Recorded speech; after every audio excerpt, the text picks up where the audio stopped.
All right, welcome to another edition of the Roundtable, episode 49, one away from the big 5-0.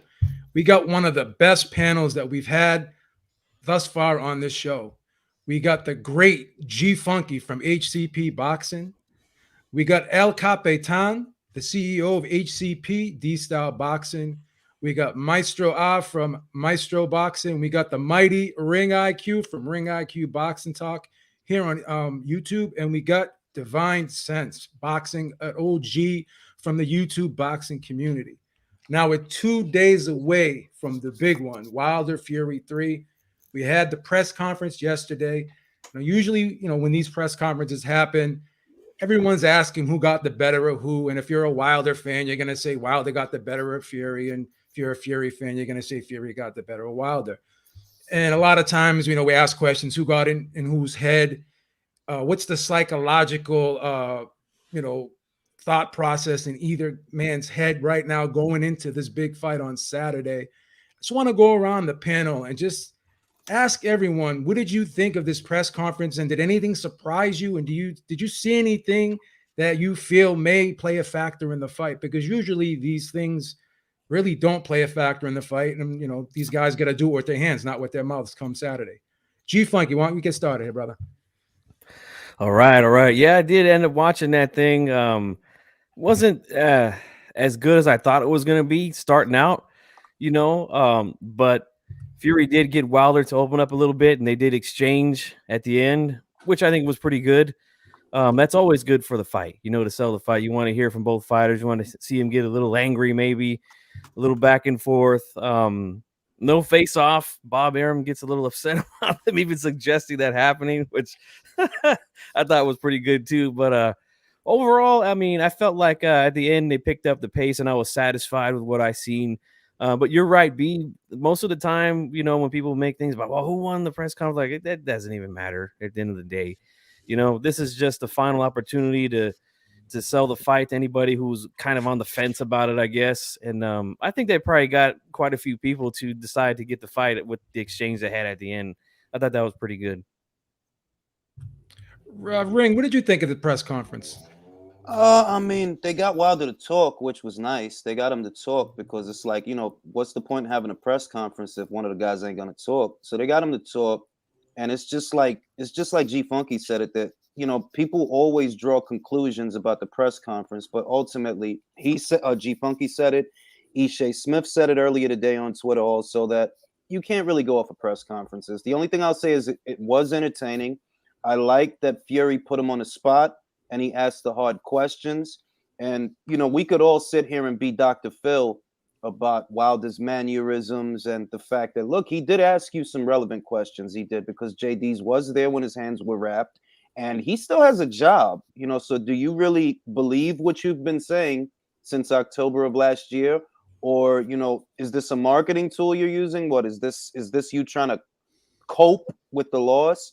Because he asked them some really relevant questions. It's all of it are things that we've all discussed on our channels. Like, you're implicating Kenny Bayless, Anthony Durrell, the Nevada State Athletic Commission, the World Boxing Council, a member of your team, and Mark Breland. It's like, yo, dog, like, there's better ways to fix a fight. There are more practical ways of fixing a fight than what you're describing. So I like that he brought it up, though. Ultimately, just like G Funky says, it doesn't matter. Ultimately, it all boils down to what happens in a fight. And then we're not going to know that till Saturday night. Got you. Maestro, I'm sure you got a mouthful. What are your thoughts on the press conference, bro? Well, I think Deontay definitely looked more confident than he did in the last press conference. He did not look very confident to me at all last time. I think the time delay, so to speak, has done him some good. It's given him a little bit more time to train. Apparently he's upped his one rep max from a amazing 315 to an even more amazing 320. So that was good, And last time, let's face it, we had the Wakanda suit. We had Mark Breland threw in the towel because of his allegiances to the all right, we know all this, man. Go through the revisionist history. I don't need to go through all of it, but what I we will know it all, man. Don't beat a dead horse, brother. What I will say is this.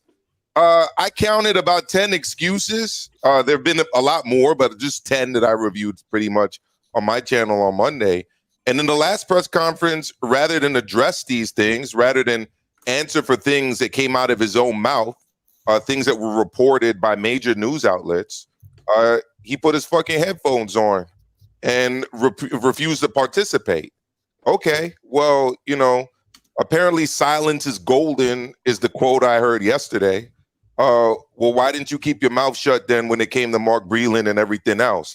Why wasn't silence golden then? Apparently silence wasn't golden then when you're throwing him under the bus and coming up with. That's already been addressed. I mean, that's already been addressed. And I mean, like I said, come Saturday, none of that's going to matter, man. No, it's not going to matter because that's why I think he's saying to himself, in my opinion, why even talk about this stuff anymore? I said it, and now I'm just going to back it up in the ring. I don't think he wants to go back and forth and just have to repeat himself because my thing is, it's not repeating himself, Joe, with all due respect, because he has yet to answer questions related to any of the allegations that he threw out there. Yeah. He's not repeating himself. I'm still waiting for his answers about these various things. Now, okay, he doesn't have to answer it. That's fine. But I think that the question that Tyson Fury posed was a question that's on a lot of people's minds. If you believe in all of these allegations, why the hell did you need to rejig your training staff? And the reply was a question, as D-Style pointed out to me yesterday when we spoke about it. And then I saw it for myself.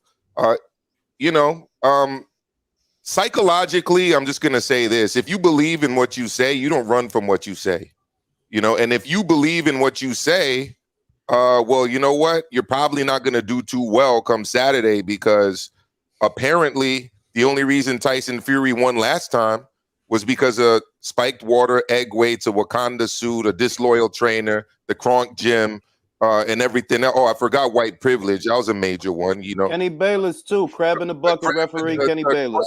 The crab in the bucket, black man, self-hating black man, Kenny Bayless. I mean, Anthony Durrell also. Don't forget Anthony Durrell. He was in on it too because he was sitting behind Mark Breland. As was Ricky Haddon, who taught the team how to manipulate gloves. Don't forget Ricky. He's in this too. But red meat for the Fury fans. Red meat. But again, I mean, it is what it is. I mean, I don't think he's gonna go in depth about it. And in my opinion, the real reason why I think he changed trainers is because he was upset that Mark Breland threw the towel in. That's what I think really bothered him more than anything. And that's where all the other stuff came from. I think a lot of the other stuff was from the fans, and he just kind of, because he was angry, I think he just absorbed all of that from the fans and he just went with it, So I just think a lot of it was frustration with Mark Breland throwing in the towel, and he felt as though he wanted to be counted out or at least stop and go out on his shield, like he said. So I think that's the major reason why he got rid of Breland, in my opinion. Did you see The Last Dance, Joe, about Jordan and the ball? Yeah. Well, one thing that I took away from that is the psychology of some elite athletes where they need to create drama. They need to create an enemy as motivation, because not everyone's just intrinsically motivated to do well just because. They need a reason. And that's apparently what Jordan did. He'd start drama with other players and, tell the media that such and such said this, therefore he had to drop 50 on them and whatever. And then they go to the other guys, I didn't say that. Like, where did that come from? So maybe that's part of it. The problem I have with it is, come on, you don't do that to a guy that's trained you. Yeah. And it is what it is, man. I mean, it's not, he said what he said. It's not going to change anything come Saturday. I mean, we can go around in circles with it all day. I respect your opinion. I respect everyone's opinion, but I mean, we're not going to get him to say something that we want him to say. It's just not going to happen. Mm-hmm. All right. Thank you so much, Jamie Nieto. He says for the $4.99 super chat, he said Wilder tried to keep his cool during the press conference, but at the end of the press conference, Fury got under his skin and in his head. Just my opinion, and you have a right to your opinion. D-Style, I know you don't play too much into the head games, the mind games, and the sports psychology. What did you think of this press conference? Look, I can't say I never do, but I take it with a grain of salt. You know, it is our primal instinct, right? That we got from our ancestors to make something out of the, you know, like when you see gorillas fight, what do? They size each other up, like, you know what I mean? All that other shit. Bulls do it, and you know, but that's low level kind of battling instincts. Like, to me, sizing each other up doesn't mean anything to me in a sport like boxing, which is the sweet science now. It is done at a very high level, and that's what we're talking about. So these mind games, these you know, first of all, even if I did believe in mind games and all that, I wouldn't try to figure Fury out anyway, because I obviously can't figure him out. Right? He's too erratic, too irrational, sometimes he's totally rational. So he's just somebody that I can't quite figure out. So what I will say is this. I do agree with what Ring IQ said. I'm glad Wilder actually said something this time. Okay, I'm glad they went back and forth. And I will say this as well. I thought, I forget her name, the lady that did Kate Abdo. Yeah. I think she did just fine. I don't know what Bob Arum was even crying about. I think it gives ammunition to the narrative. It gives ammunition to the narrative that the media is out here to get Wilder. And so when they see Arum complaining that, oh, she was being too biased for Wilder, it doesn't help anything. It doesn't help matters. And I think it was a little too bent out of shape over a possible face-off. Like, well, you should have been ready for that. People want to see a face-off. So arrange it. Stop being cheap asses. Get security. Okay? Mm-hmm. Get a couple fighters in the middle or something. We need some type of face-off. Get one of those glass that they use for Mayorga and you know, and it was Mayorga and Vargas. Right? Like figure it out, dude. Make it possible for them to face each other off. Stop being a cheap ass and yelling at Fox Sports because she understood that there was going to be a face-off, right? I get it. We're fresh off the Canelo, you know, plant thing. You don't want these guys to get in a fist fight on the stage, and then everybody loses a shitload of money, right? Like, I get it, but you should have had all that in place. Plus, if I'm not mistaken, I saw Fury walk on the podium over to Bob and say, why not? That's what I saw him do. Yeah. Fury didn't have an understanding that it was obvious that there was going to be no face-off. So, like, stop acting like it was obvious. And Jesus, Bob, I know you're going to croak any day. Okay? Whoa! You don't have to say, like, everything that's on your mind. Stop calling ladies broads. Okay? No filter. Okay? And then he said, fuck her. Come on, that was a little too much. Yeah, he needs to apologize to her. And I think everybody gives him the old grandpa, insane grandpa pass. No, he can't do that for him. No, he needs to apologize to her. That wasn't her fault. That was the producer's fault.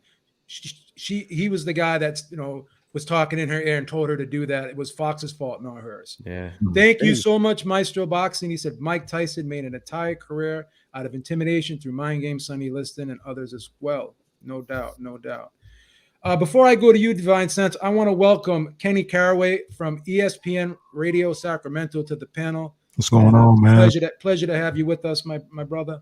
Thank you so much. Thank you guys for having me on, man. You know, I always like talking boxing with you guys, man. So I appreciate always come through, man. Appreciate that. Divine, you made a great video yesterday. You brought up some good points. What were your thoughts on the press conference? And maybe if you can bring some of those points up to people on the panel or other people who did not see that video. I thought it was a good video. I appreciate that. And thanks for having me on. No doubt. Yeah, I mean, I think it's just a matter of perspective, right? On how you see it. Obviously, like you said in the beginning, you know, if you're a Fury fan, you're going to think Fury had the edge. If you're a Wilder fan, you're going to think Wilder has the edge. Obviously, I'm a Wilder fan, no secret. And I think that he conducted himself as I expected, you know, trying not to get involved with the back and forth. He knew that Fury was going to come in and try to get a rise out of him and bring up the allegations and stuff like that. At the end of the day, we're 3 days. At that point, it was 3 days away from the fight. So you're going to sit up there and go back and forth and talk about the allegations. I understand people want clarification. You know, they want to hear you speak on it. But it's just going to make it go in a direction that it doesn't really need to go down. For me, I feel like Tyson Fury In my opinion, honestly, I think he showed a bit of nervous energy, constantly pacing the floor, standing up behind in the chair. I caught him at one point like molesting the chair, literally like rubbing the chair up and down, then walked over to the side, put hand sanitizer on, came back and started clenching the chair again. So, you know, I noticed certain things like that. And Deontay was sitting there chilling the entire time. I feel like he was just, I originally when he came up, I thought, I don't think he's going to speak again because he had his headphones on. Yeah. But I think that he has a mutual respect for Kate. I really do believe that. Yep. And he wanted to try to do the right thing and try to do his little piece. But, you know, I was a little bit disappointed with there not being a face-off. And I understand that, oh, you know, they don't want something to happen because of Plan and Canelo. Like, I get that. But this is a heavyweight trilogy match. How are you not going to have a face-off? How are you not having, like, you know, security prepared, stand by? Like, let's do this. For me, it's just a bit disappointing. Hopefully we get a face-off at the weigh-in. Because for me, I know some people think it doesn't matter, but for me, it matters. Yeah, because like that's when you really see, when they look into each other's eyes, like, who's really scared? You know what I mean? And for me, that was very, very disappointing. And have Bob Arum down, you know, at the bottom of the stage saying, no, face off. It was like, who died and made you God, Bob Arum? Why do you get to make all the ultimate decisions? I mean, how many promotional companies do we have involved in this fight? And you're the one that has all the say. And so to D-Style's point, you know, like, you don't get some old man crazy pass where you can just hoot and holler above everybody and people are just going to accept it. Like, for me, man, I've been dealing with and talking about Bob Arum for over a better part of a decade. And to be completely honest with you, like, I'm over it. He needs to move on, man. I'm sick of it. That's just my opinion. Got you. Kenny, what's up, my man? What's going on, man? What's up? What'd you think of this press conference yesterday? Man, I kind of saw it the same way. And it's interesting that Divine talked about the nervous energy from Fury, because I saw the same thing.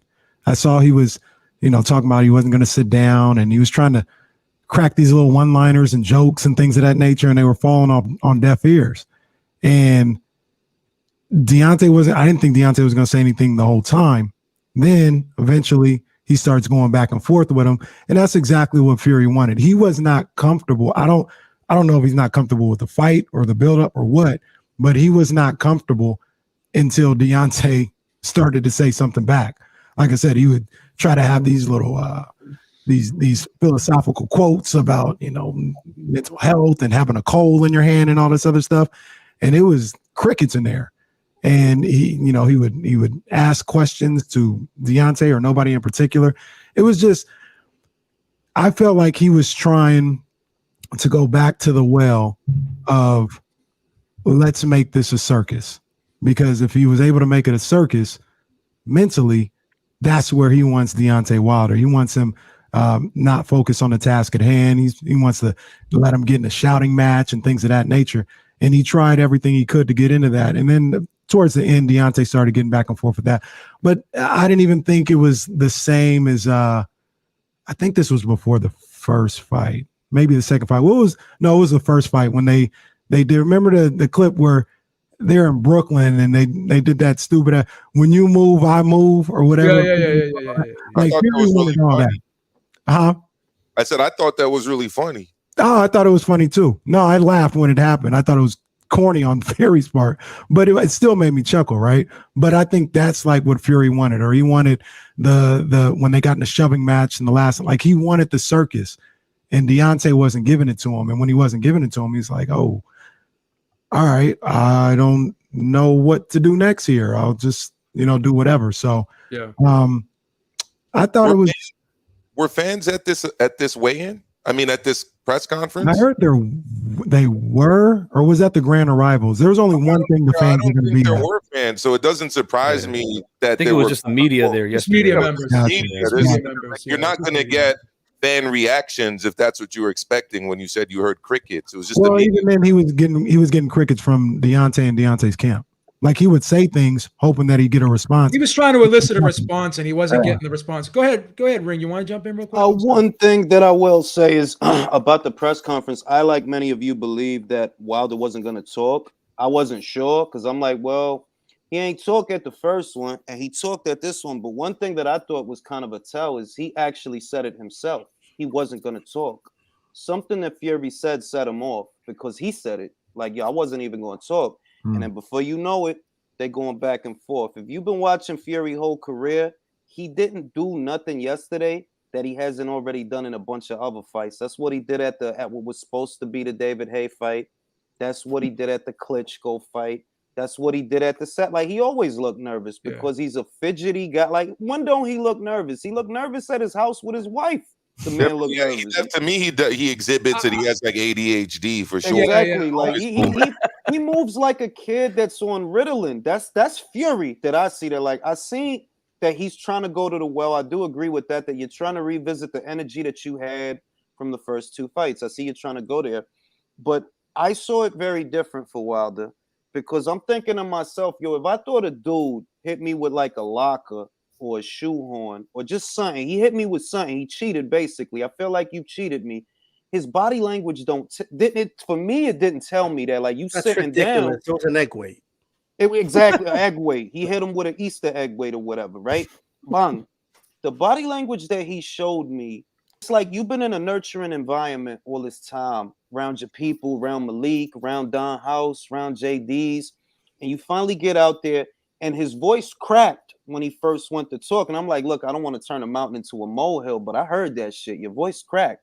That really tell me you wasn't going to talk. You was just going to sit there, chill, let him talk his shit.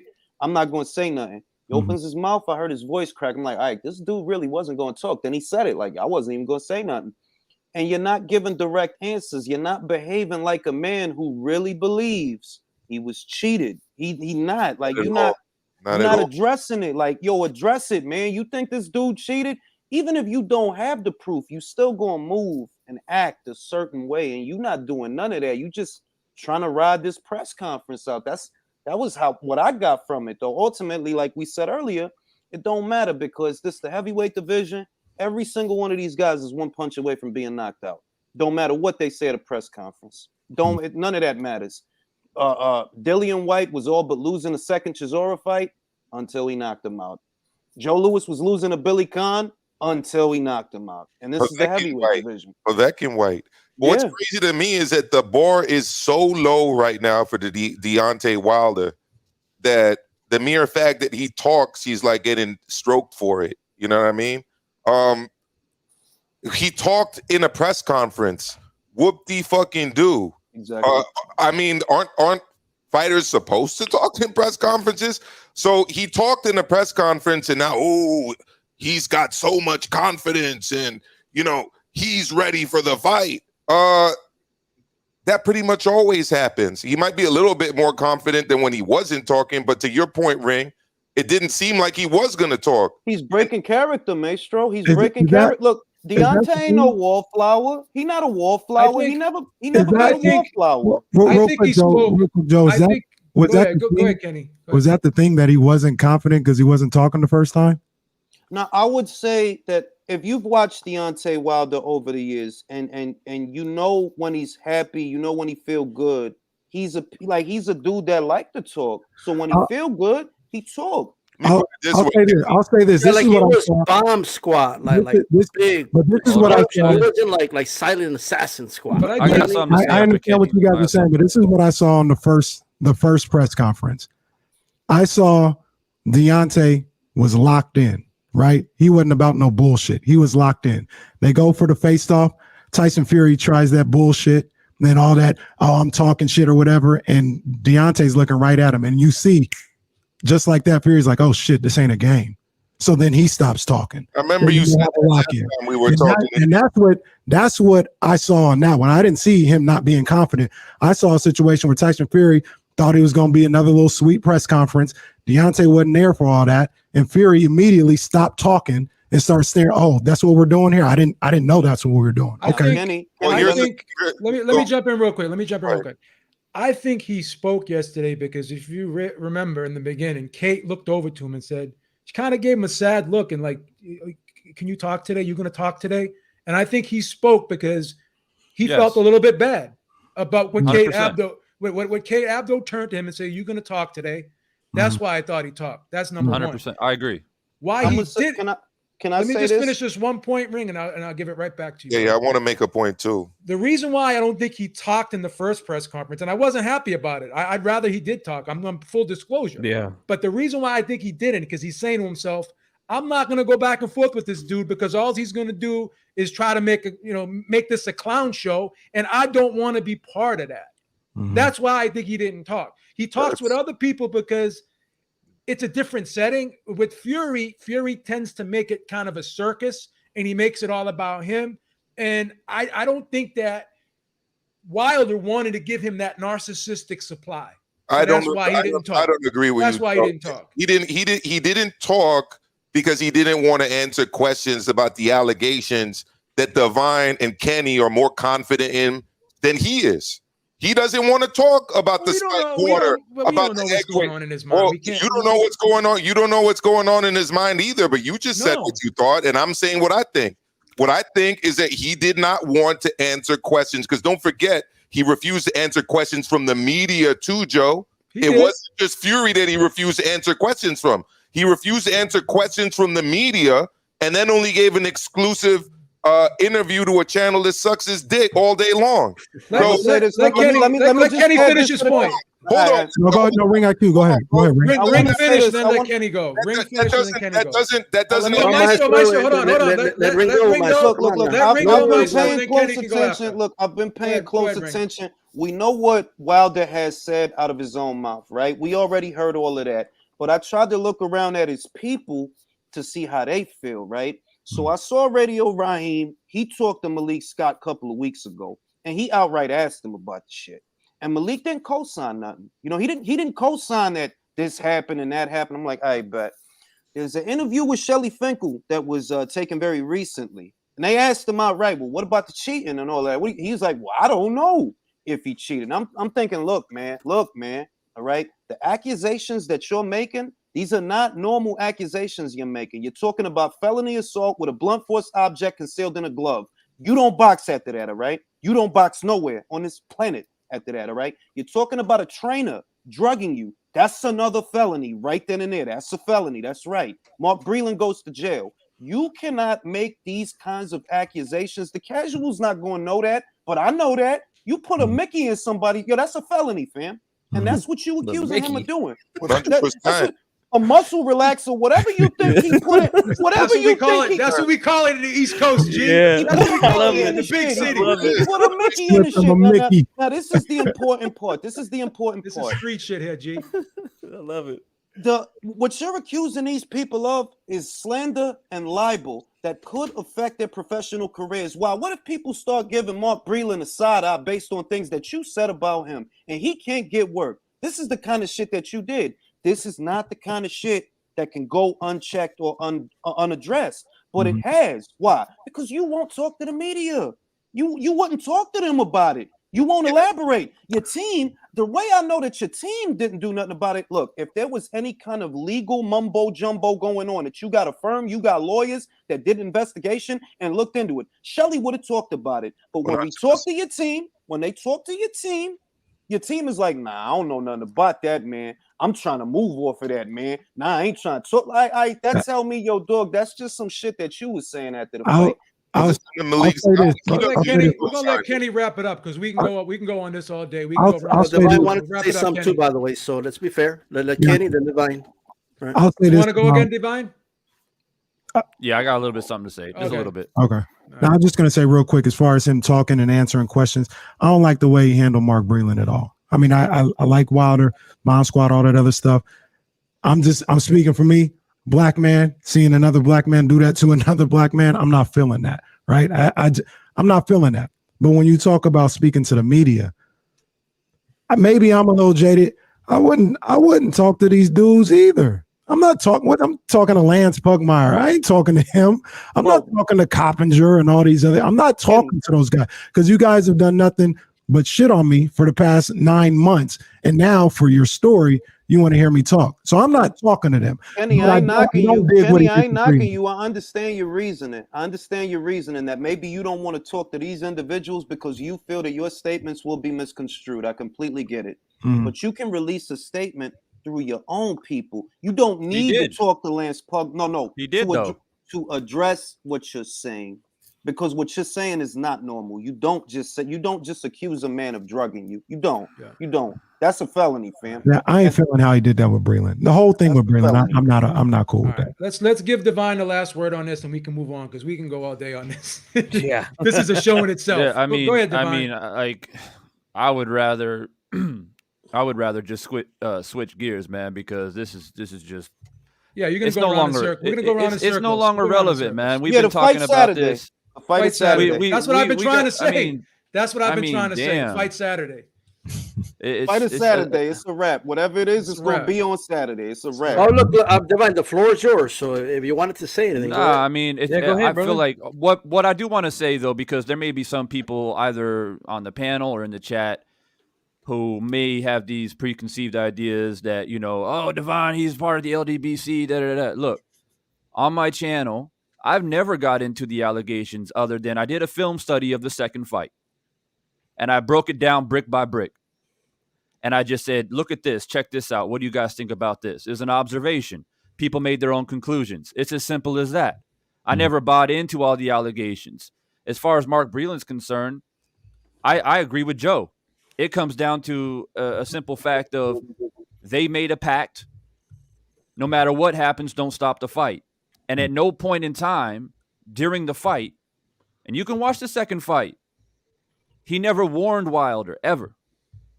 That, if you don't do something, I'm going to stop the fight. Fuck what you're saying. I don't care if you don't want me to stop it. It's my responsibility. As a matter of fact, he stood there pouring water in his mouth, didn't say shit for like 5 or 6 rounds. That's an issue, right? So if you're Deontay Wilder, you got to put yourself in his shoes. Now, I'm not talking about the water. I'm not talking about the water. I'm not talking about the water. Water on the boxing voice, but now that Yeah, it's no. We're not gonna do this. We're not gonna do this. We're not gonna do this. No, I did not. No, I did not. No, I did not. No, I did not. Maestro, let him finish. We're moving on. Let him finish, bro. Let him finish. Ladies and gentlemen, we're changing No, I did not. gears. I don't want to I back came up. on. I don't want to back up what I said on the boxing voice. So No, we ain't doing that. We ain't doing Let that. me just press the clutch real quick, and we about to change gears. Let him finish. Change Bro. gears. Let him You gotta let him finish, finish, Maestro. Maestro, You gotta let him like you finish, gotta follow Maestro. the rules, brother. You gotta let him finish. You If gotta you let want him to say finish. something afterwards, you can. No, Go we ahead. gotta end it after this one because this is gonna go all day. It's gonna go all day. This is the Go ahead, last finish up, comment. Divine. Go ahead, bro. Divine, let Divine get the Everyone last gets to word. finish their thoughts. I said on the Divine was Everybody. gonna get the last word. Divine's gonna get the last word, and we're gonna move on. Go ahead, Divine. Let me just say this, because I feel like there needs to be a reminder. I came on, Maestro brought it up, so I'm not going to let him, because that's what he likes to do. He likes to throw a jab in there. People switch gears, then he pops his collar like he got a one-up on somebody. Let me make it clear. I came on the Boxing Voice as a guest. I just created my channel. It's my first time on the panel. Right? I know Ness probably a lot longer than you do, Maestro. I've been around for a long time. I went on as a guest because he invited me. I'm not going to go on a panel for the first time and start disrespecting people and talking over people. The water came up, and we went back and forth a little bit. And I actually asked a question. I said, did Deontay Wilder actually say from his mouth that he feels that Breland spiked the water? Because I never heard it. And then you guys said, oh, yeah, there was an article that was put out, and he actually said it. And I said, cool. If he said it, then I'll look it up. And if he said it, then it is what it is. Then I'll retract my statement. That's what I said on the Boxing Voice. So but you know what? just a reminder on that. That's a different topic. I mean, what you did over there, that's over with. We're moving on from that. Like The fight again, is Saturday. It don't Fight even is matter Saturday. no more. Let's move on. let's move on. Let's So- move on. He already dropped the video where he was crying to his fans about. No. We're not. Yeah, gonna do because this. I was bullied. Yo, Because we're I not was gonna- bullied, just like you trying to bully the All right. panel right now, Maestro. I'm gonna Like put what you doing right I'm now. gonna put a stop to it right now. Yeah, No keep ad- laughing. Yeah, keep laughing. It's just no funny, ad huh? hominem. Because that's what you do. Divine and good? Maestro. We're not gonna turn this I'm into good. something. Yeah, Yo, we I let came me here to finish. talk about boxing. I came here to talk about boxing. Look. I came here to talk about boxing. Look. Let me say this. Look, that's how you know it's a good fucking fight. If people are mad at each other and they're fucking arguing, it's a good fucking fight. But I don't want it to turn into personal attacks. It's not going to. Yeah.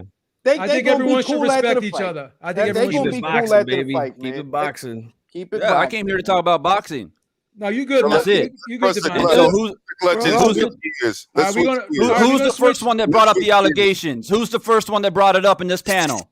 Thank you. Divine. Let's It's keep it moving. good. It's I don't good. It's have a good. problem All talking right, about let's the squash allegations. it. Let's squash it. Let's just squash it. I'm good. It's not going to go nowhere. So more news regarding this fight was the referee and a judge was changed. Now, Mike Ortega was the original referee, and he's being replaced by Russell Mora, and also Judge Patricia Morse-Jarman is being replaced by Steve Weisfeld.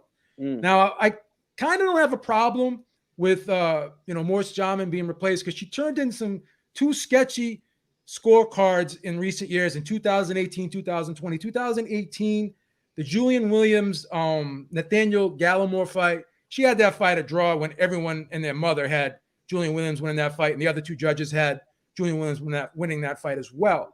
The Clay Collard, Dave Kaminsky fight 2020, she had Kaminsky winning that fight when everyone else had Collard winning that fight, as well as the two judges.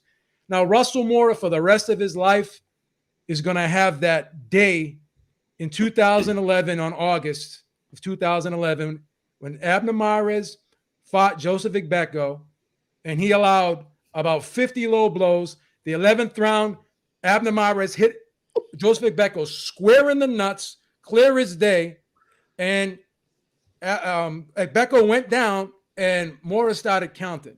So I have to say that was the worst officiating job that I've ever seen in my life. But I will say this. It was 10 years ago, right? He was suspended for a while. He's come back. He was in Pacquiao Ugas, no problem. He was in Berchelt Valdez, no problem. He was in Lopez Lomachenko, no problem. So I don't know why the change was made. I do know that Mike Ortega is from my neck of the woods. I live in Massachusetts. He lives in Connecticut, so he's in the New England area. He does a lot of East Coast cards, but occasionally he will do a Vegas card. I do know Mora, is kind of like the lead official in Vegas. He lives in Vegas. So I don't know why the change was made. I kind of have a feeling why the Jarman change was made. I think both sides probably didn't want her because, the Julian Williams fight was a PBC card and the Clay Collard fight was a top rank card. So both sides probably didn't want her. I'm not sure why Ortega was removed and Mora was put in there. I'm not sure I'm ready to cancel Mora because it's something he did 10 years ago. So, I don't have a problem with it because I have to judge him on his recent fights, and he's been doing a lot of big fights lately. What do you guys think? Is this much to do about nothing, or are you guys concerned with these changes? Divine, we'll start with you, brother. Yeah, I'm concerned. I mean, I am concerned, mainly because I've been talking about it for a couple of weeks that the referee will be very important in this fight. Mm-hmm. I think that when you have two heavyweights that, let's be honest, don't like each other very much, and there is a potential of either one of them getting hurt and trying to do something dirty. The second fight, Fury developed this new style. He came forward, there was some sneaky headlocks, some little punches behind the head. It's boxing, all right? It's not a tickling contest. I get it.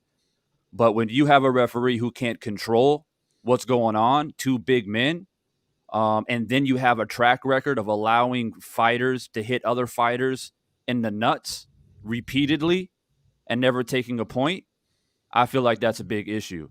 And I've always said, anytime you have two heavyweights, you need a referee who has proven, in my opinion, to handle heavyweights, to be able to break them out of a clinch, because there's a difference between clinching and holding as well.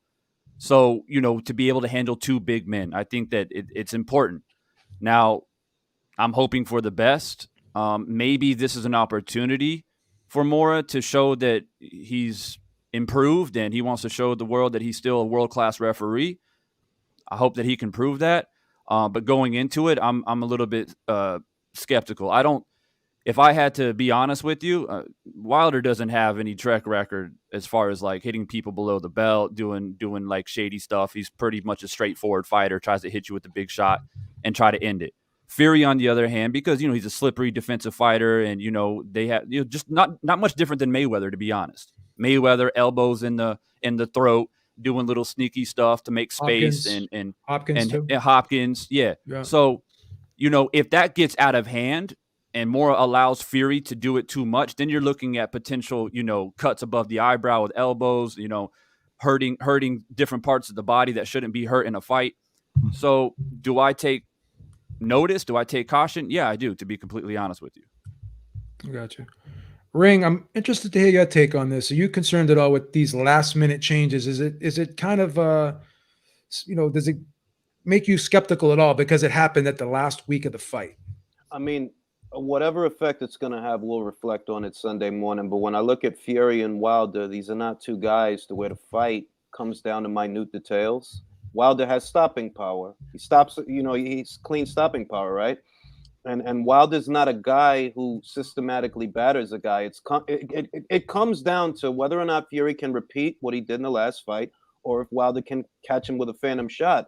The minute details of the smaller weights that, you need a ref like, Lomachenko getting all the low blows from Salido, all that stuff. That's little guy stuff, man. It's the land of the giants. Anything goes. Holyfield used to come in at a slight crouch and come up, hit you with his head, and punch you in that same spot. And I'm all for it. Make it nasty, make it grimy, make it gritty. That's why I watch. I don't fucking mind. If the ref ain't see it, then it ain't happen. I'm not going to argue about it. This is boxing, all right?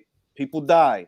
There's worse things going on than that, all right? Ultimately, for me, I don't think the fight goes to the cards, so I don't think that stuff's going to matter because I don't think the fight goes to the cards. So it's not about point deductions and nice. I don't think this fight goes to the cards one way or another. It don't go to the cards, I don't think. Gotcha. I want to give Jamie Nieto another shout out. Sorry, I missed your super chat earlier. He said, shout out to the panel. I love all your shows. Glad to see you're all on at the same time. Thank you so much. And I'm enjoying this just as much as everybody in the chat is. Kenny, what do you think of this? Any controversy or you're okay with it? No, I kind of feel the same way Ring and Divine feel about the whole situation. I don't think I'm looking at this from a Wilder perspective because that's who I want to win. And if I want him to win, it's not going to be by the cards. Like I can't see a scenario where let me put it let me tell you like this. A lot of people talk about being down the middle and being fair when they really hide their biases, and that's not really being fair. I'll tell you straight up, I don't like Tyson Fury. I don't like him. I think he's a liar. I think he's a cheat. I think he's a clown. And when I say cheat, this has nothing to do with Wilder Fury too. He has a record of being shady, being disrespectful. I don't like him. I think boxing will be better when he's gone. With that being said, what he can do in a boxing ring, knowing the nuances of the game, knowing the nuances of the sweet science, what he can do, especially in the heavyweight division, that's unmatched right now, in my opinion.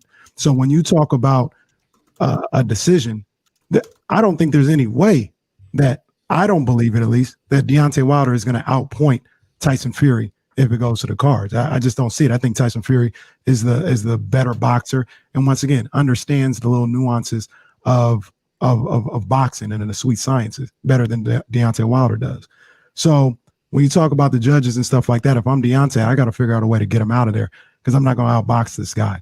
When you talk about the referee, Wilder Fury 2, more than anything, more than suits and hand wraps or whatever the case may be, I don't really subscribe to all that. Legally or illegally, I think it was a couple of punches to the back of the head that really did Wilder in and just kind of got him all out of sorts. And if that's allowed to go on again in this fight, Wilder's got to be real conscious of it. If the referee is kind of on that a little bit, and like Divine talked about the headlocks and stuff like that, that benefits Wilder. So the referee and how the fight is ref, that's going to be a bigger factor to the outcome, in my opinion, than the judges. I don't think if it doesn't go to the scorecards, that means Wilder won. If it does, Fury probably won. Gotcha. Maestro, what do you think of this situation? Are you concerned at all? Should people be concerned about this? Well, first thing, I got a question for Kenny. Mm-hmm. One of the reasons, because I talked about your boy, I knew you would. I slandered him, so I knew you would. I'm just going to ask you this: you gave a valid reasons. I'm not going to say they're invalid as to why you don't like Fury, right? One of the reasons you gave was he's a liar, right? Now, pretty much everything you said about Fury, I agree with on a lot of the stuff. I want to interrupt you, Maestro, first of all. Yeah.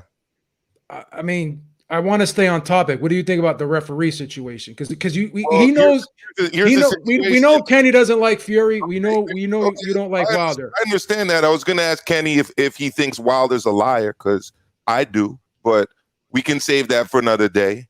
Because we can go back and forth with. I hate your guy. You hate my guy. My dad can beat up your dad. We could do this shit all day. But we gotta get these topics out. I don't want to do this shit. My dad got 2 hours, baby. We got 2 hours. We got 2 hours, bro. We got 2 hours. I'm not the one that brought up people's personal qualities. But Kenny's not on. Kenny's not on. Oh, come on. You bring up Wilder all the time. Kenny's not on very often. So we're going to give Kenny a little bit of slack because Kenny's on like once a year. Kenny's on like once a year. We're going to let him burn a little bit more.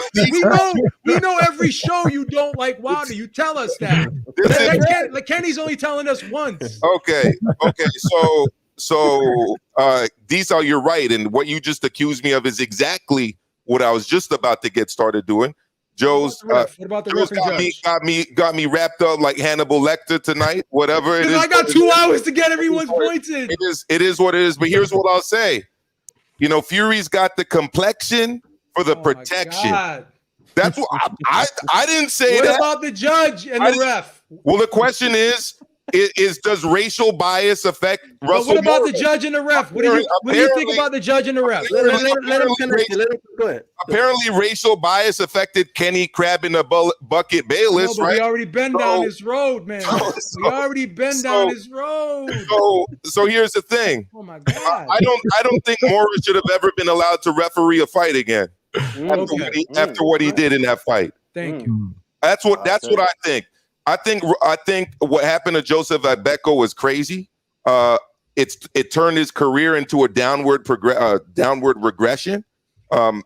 People don't realize, guys, a lot of the times that these bad judging decisions and these bad refereeing decisions can fuck up people's lives, because rather than getting the 10x bag they would have got after a win, they go into what Mike Tyson called oblivion.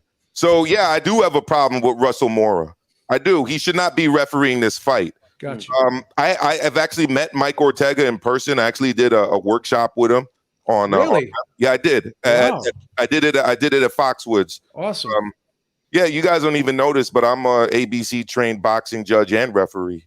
I don't think I've ever mentioned that before, but I am. Wow. And I thank you. I did the course with Mike Ortega. Obviously I can't ever referee or judge a fight because people are going to pull up my YouTube channel and it'll be over for me. But I did do the training. So I do have a problem with it, Joe. I do have a problem with it. I think that they could have gotten a better referee for this fight. And I don't understand kind of the restrictions. Other countries out there, they bring in referees from all over the world to do fights. Apparently in the United States, it's like if you're a Nevada guy, you get all the placements, like Kenny Bayless, who I thought did a terrible job of refereeing that fight. He didn't allow the kind of infighting that Fury wanted to do, even when one hand was being held. And he also missed 2 clear knockdowns, in my opinion, in that fight too. So I don't think that he was biased in the other direction, but it is what it is. I think we need to have a more global outlook when it comes to refereeing and judging. The world is a big place. There's boxing all over it, and there are plenty of qualified boxing judges and referees that don't reside in Nevada or even in the United States. Yeah. Got you. D, go ahead. What do you think, brother? Check this out. Okay, I have a question for my answer. But look, man. First of all, in order for them to have a replacement ref, I would think both camps need to agree to this ref, right? I have no idea why I don't care if it's a Wilder fan or non-Wilder fan. I don't know why anybody would object if I haven't seen any of the camps object, right? Like, I object. Like, well, Wilder hasn't said anything. Fury hasn't said anything. They haven't said anything.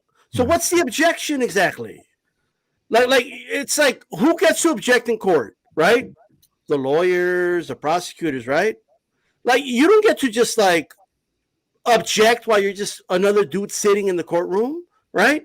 Like, that's not the way it works. So all these objections I'm seeing, Mora's rap sheet being pulled out, which is one fight, by the way. Okay, it's one fight. Okay, the rap sheet. Okay, and I get it. He did do a horrible job in that fight. Shout out to Carcino, by the way, who was justifying his job back then. And I had to do a video titled "Low Blows for Dummies." Right? That's not here nor there. But look, unless somebody could show, look, the Pacquiao-Ugas fight just happened, right? Mm-hmm. Yes. Unless anyone out there actually has a video where they said, "Oh, hell to the fucking no. This is the motherfucker that let Mares, okay, kill all of the Beckles, a million kids. This motherfucker right here," right? Unless you have that video, I don't want to hear it, because you would have a problem with Mora reffing that fight. You have a problem with him reffing any of the other fights. But now that it's this fight, all of a sudden we're looking at a microscope, and this dude, what he did in the Becco Mares fight, all of a sudden matters when it didn't matter in any of the other fights. It didn't matter in the other fights because we didn't have one of the two combatants complaining that the referee was a crab in the bucket referee. So that's plus the timing too was last minute. To be fair, D-Style, that is the element in this fight that nobody wants to talk about, but it's okay. We're gonna change gears. No, that's a fair point, Maestro. That's a very fair point. Well, we can all give our thoughts, Maestro. With all due respect, there's 7 people. We all got to give our thoughts, and then we'll go back and forth if you want after that. You don't want a piece of this. I can tell you that right now. Okay. And like Chief has to talk, right? Let him talk, and then we go back and forth, right? If you want to go back and forth with me. El Capitan has spoken. El Capitan has spoken. T-Style just erupted there. Woo, man. Want to get a drink before you finish? I'm done. You all right? You good? You done? You good? JC, thank you so much for the super chat, man. Appreciate that. Much love to you. G, take us home on this topic, please. Oh, man. Well, I'll say this. Look, I am happy with the judge being switched. That woman has put in some atrocious she's not scorecards in the past. That's the last thing we need is some controversy on the scorecards, because I think this fight's going the distance. I'm predicting it goes 12. And I know my man D-Style here. He's rolling. He's got the train rolling, talking about what if it's a draw. I don't want to hear that shit, man. All right, motherfucker I don't want jinxes no everything. damn draw. I want this fight to be over with on Saturday, man. I want to move on. This fucking motherfucker jinxes all the fights. I want to move on to 7, ladies and gentlemen. No, I want to move on to some better matchups at heavyweight. We've seen this. This is going to be the 3rd time. I don't want to see it no more after this. I want somebody to win decisively. There is no better matchup at heavyweight. There isn't. It's the heavyweight division. I would disagree. But as far as the referee goes, yeah, look, here's the thing, man. That was a long time ago. And I mean, if people want to hang on that string, that's fine. But he just reffed the Pacquiao-Ugas, and there was literally, I didn't see him make any mistakes in that fight.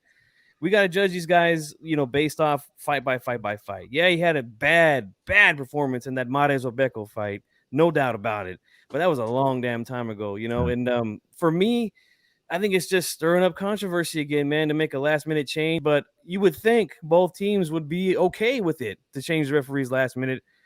I don't hear any, like you said, I think you made a great point. There's no complaints either side. So I hope the fight just ends Saturday. We get a winner and we move on to some more different matchups, man. I'm ready for a different matchup from these two guys. And by the way, Kenny, I'm loving the orange and the black. Oh, you know what time it is, G. You know what time it is, baby. Let's go. You want to talk about knockouts? I need to knock. We don't have time for San Francisco love.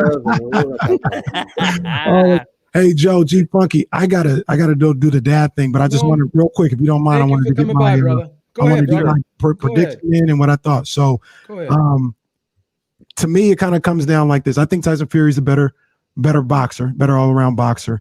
And he typically can box circles around Wilder.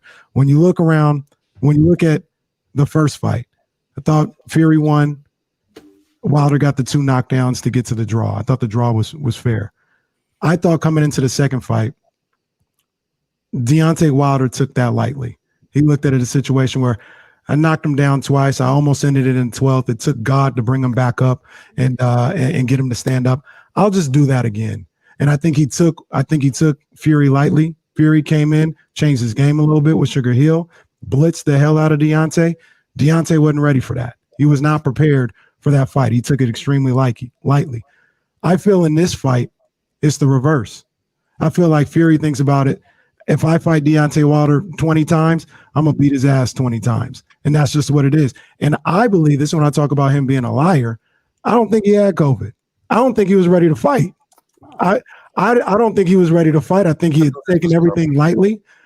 I'm just saying, Master, I think he had taken Deontay Wilder lightly. I believe that he was getting pieced up in sparring and he wasn't ready to fight. Now, Deontay, on the flip side, is now playing the role of Fury in the first fight. He's chasing. He's coming after Fury. I could easily still see Fury getting himself together because he's had the extra time and he'll go in there and maybe box the lights out of Deontay Wilder. But I'm not gonna lie to you. I'm not gonna act like it's anything other than what it is.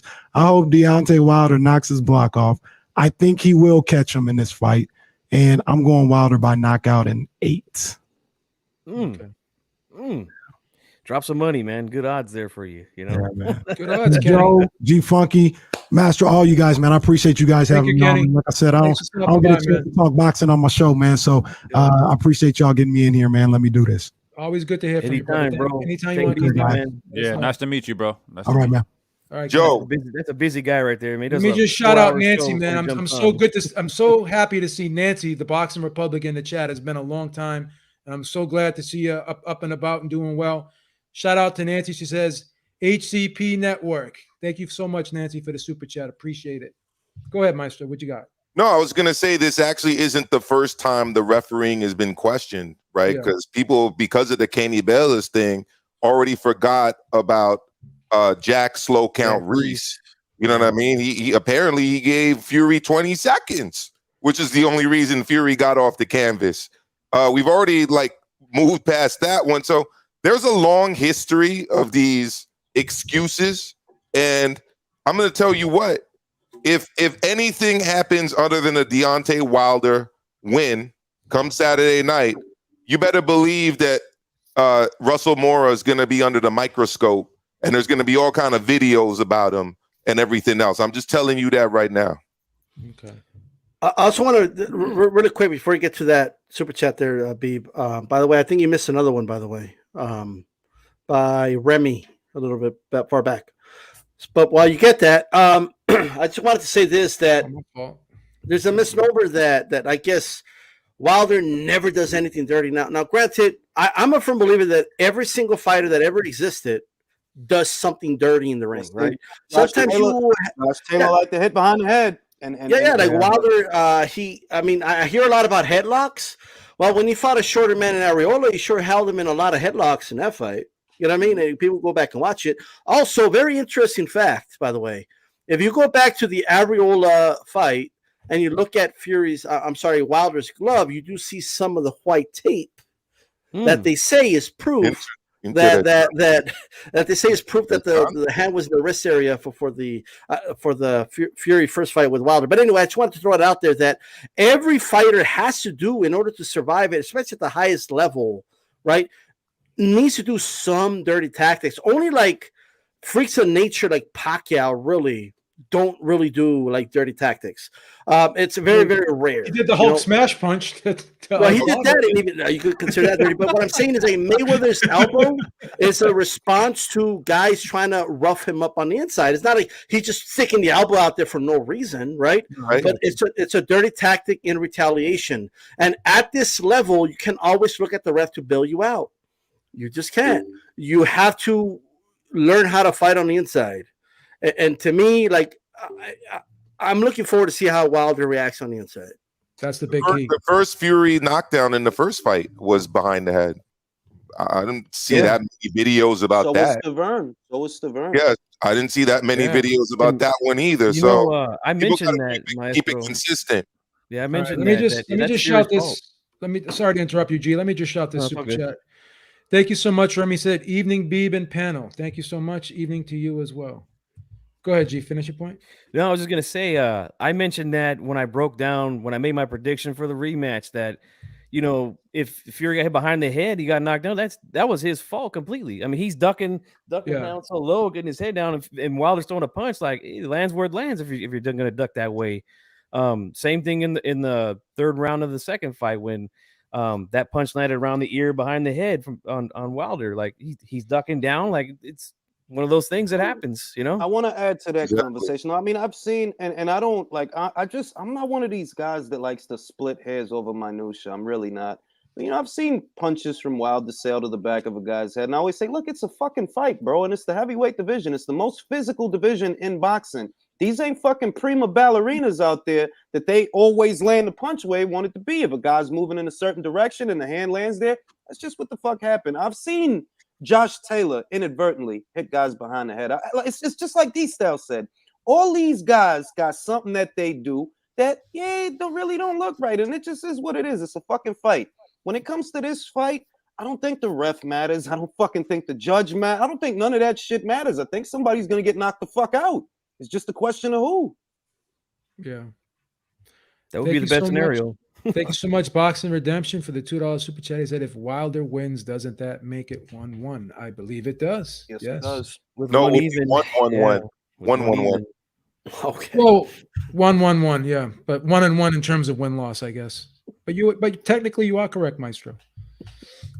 He gave you one, Maestro. He gave you one. I'm gonna give you that one. All right. So this story is crazy. Everyone knows the situation where Triller, finally pulling the plug on the Teofimo Lopez George Kambosos fight, right? Thank God. But the IBF did rule a judgment against Triller, saying they were in default.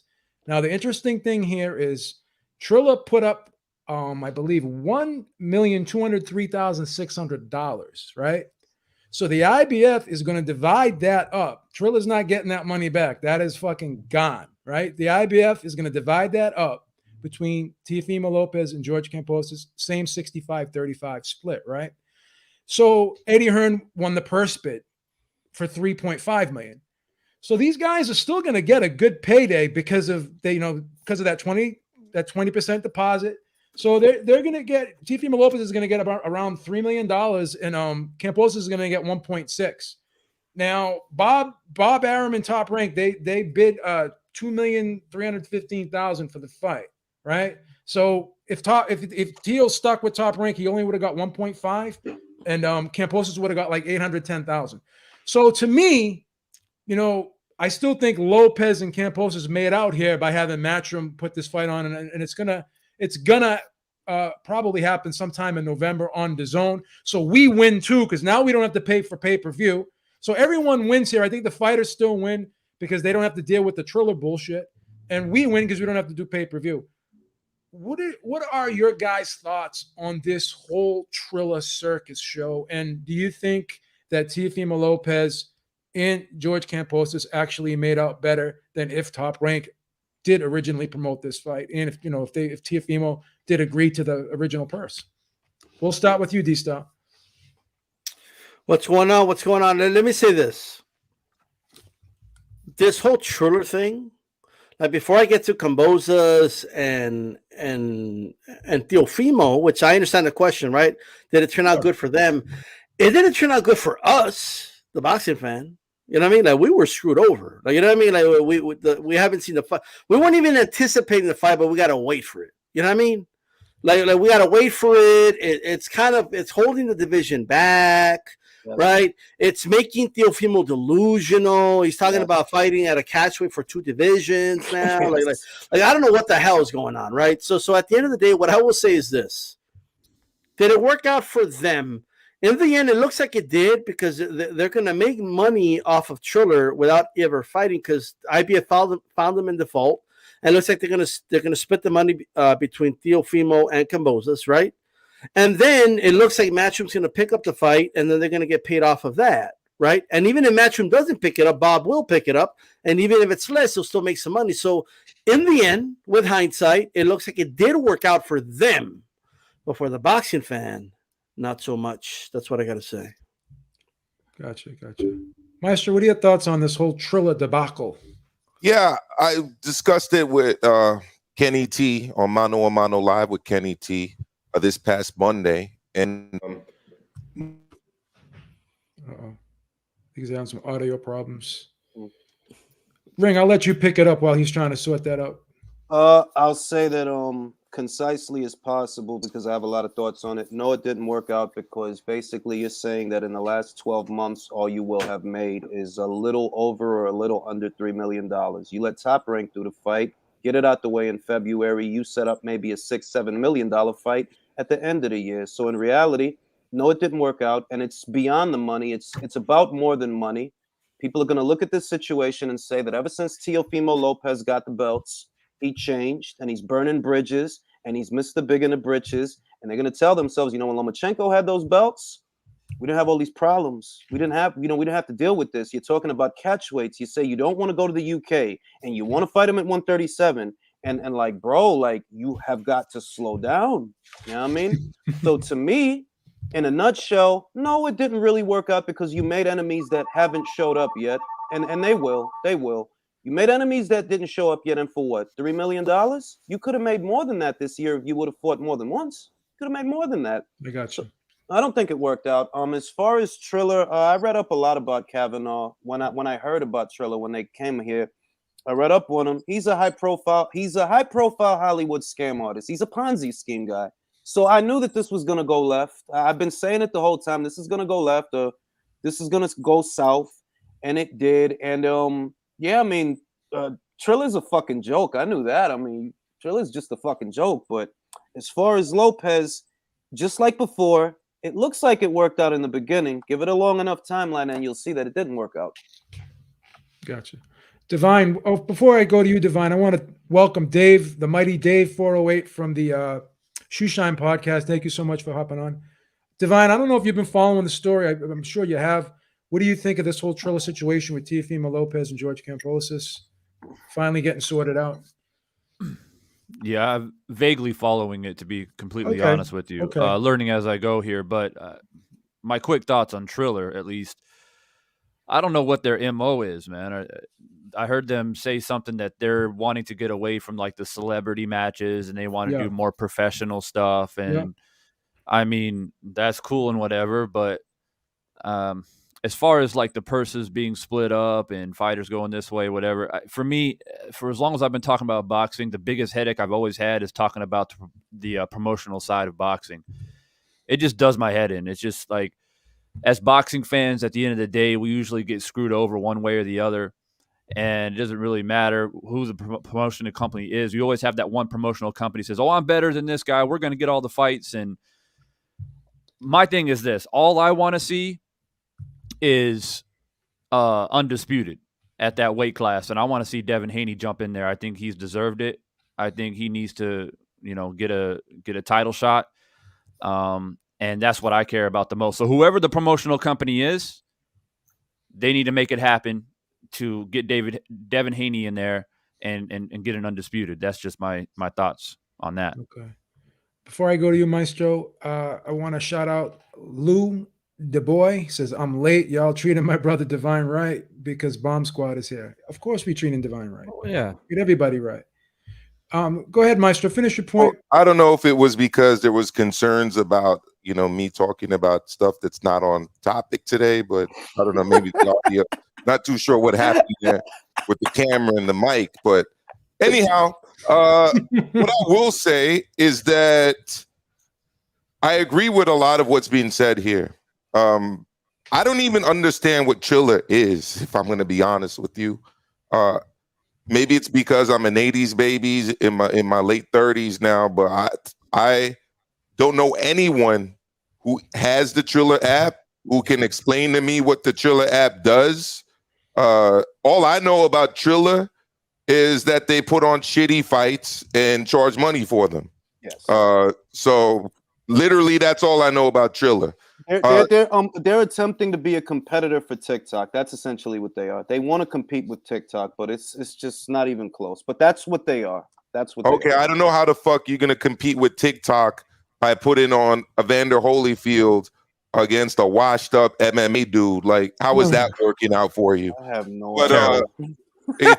in a fight that ends in 40 seconds. But Terrible. whatever. Terrible. I'm not a businessman. I'm a teacher, so I'll leave that one. I'll leave that one to the experts. That shit could have been a Life Alert commercial, dog. When Evander fell down, that could have been a Life Alert And I commercial. can't get up. That broke my heart, man. I was a big Holyfield fan. Oh, Yeah. man. So that's my thought on Triller. Now, as for Teofimo Lopez, like D-Style said, the kid's delusional, man. Yes, he had a great win against Lomachenko, but it's like immediately after that win, he's acting like a Hollywood A-list celebrity.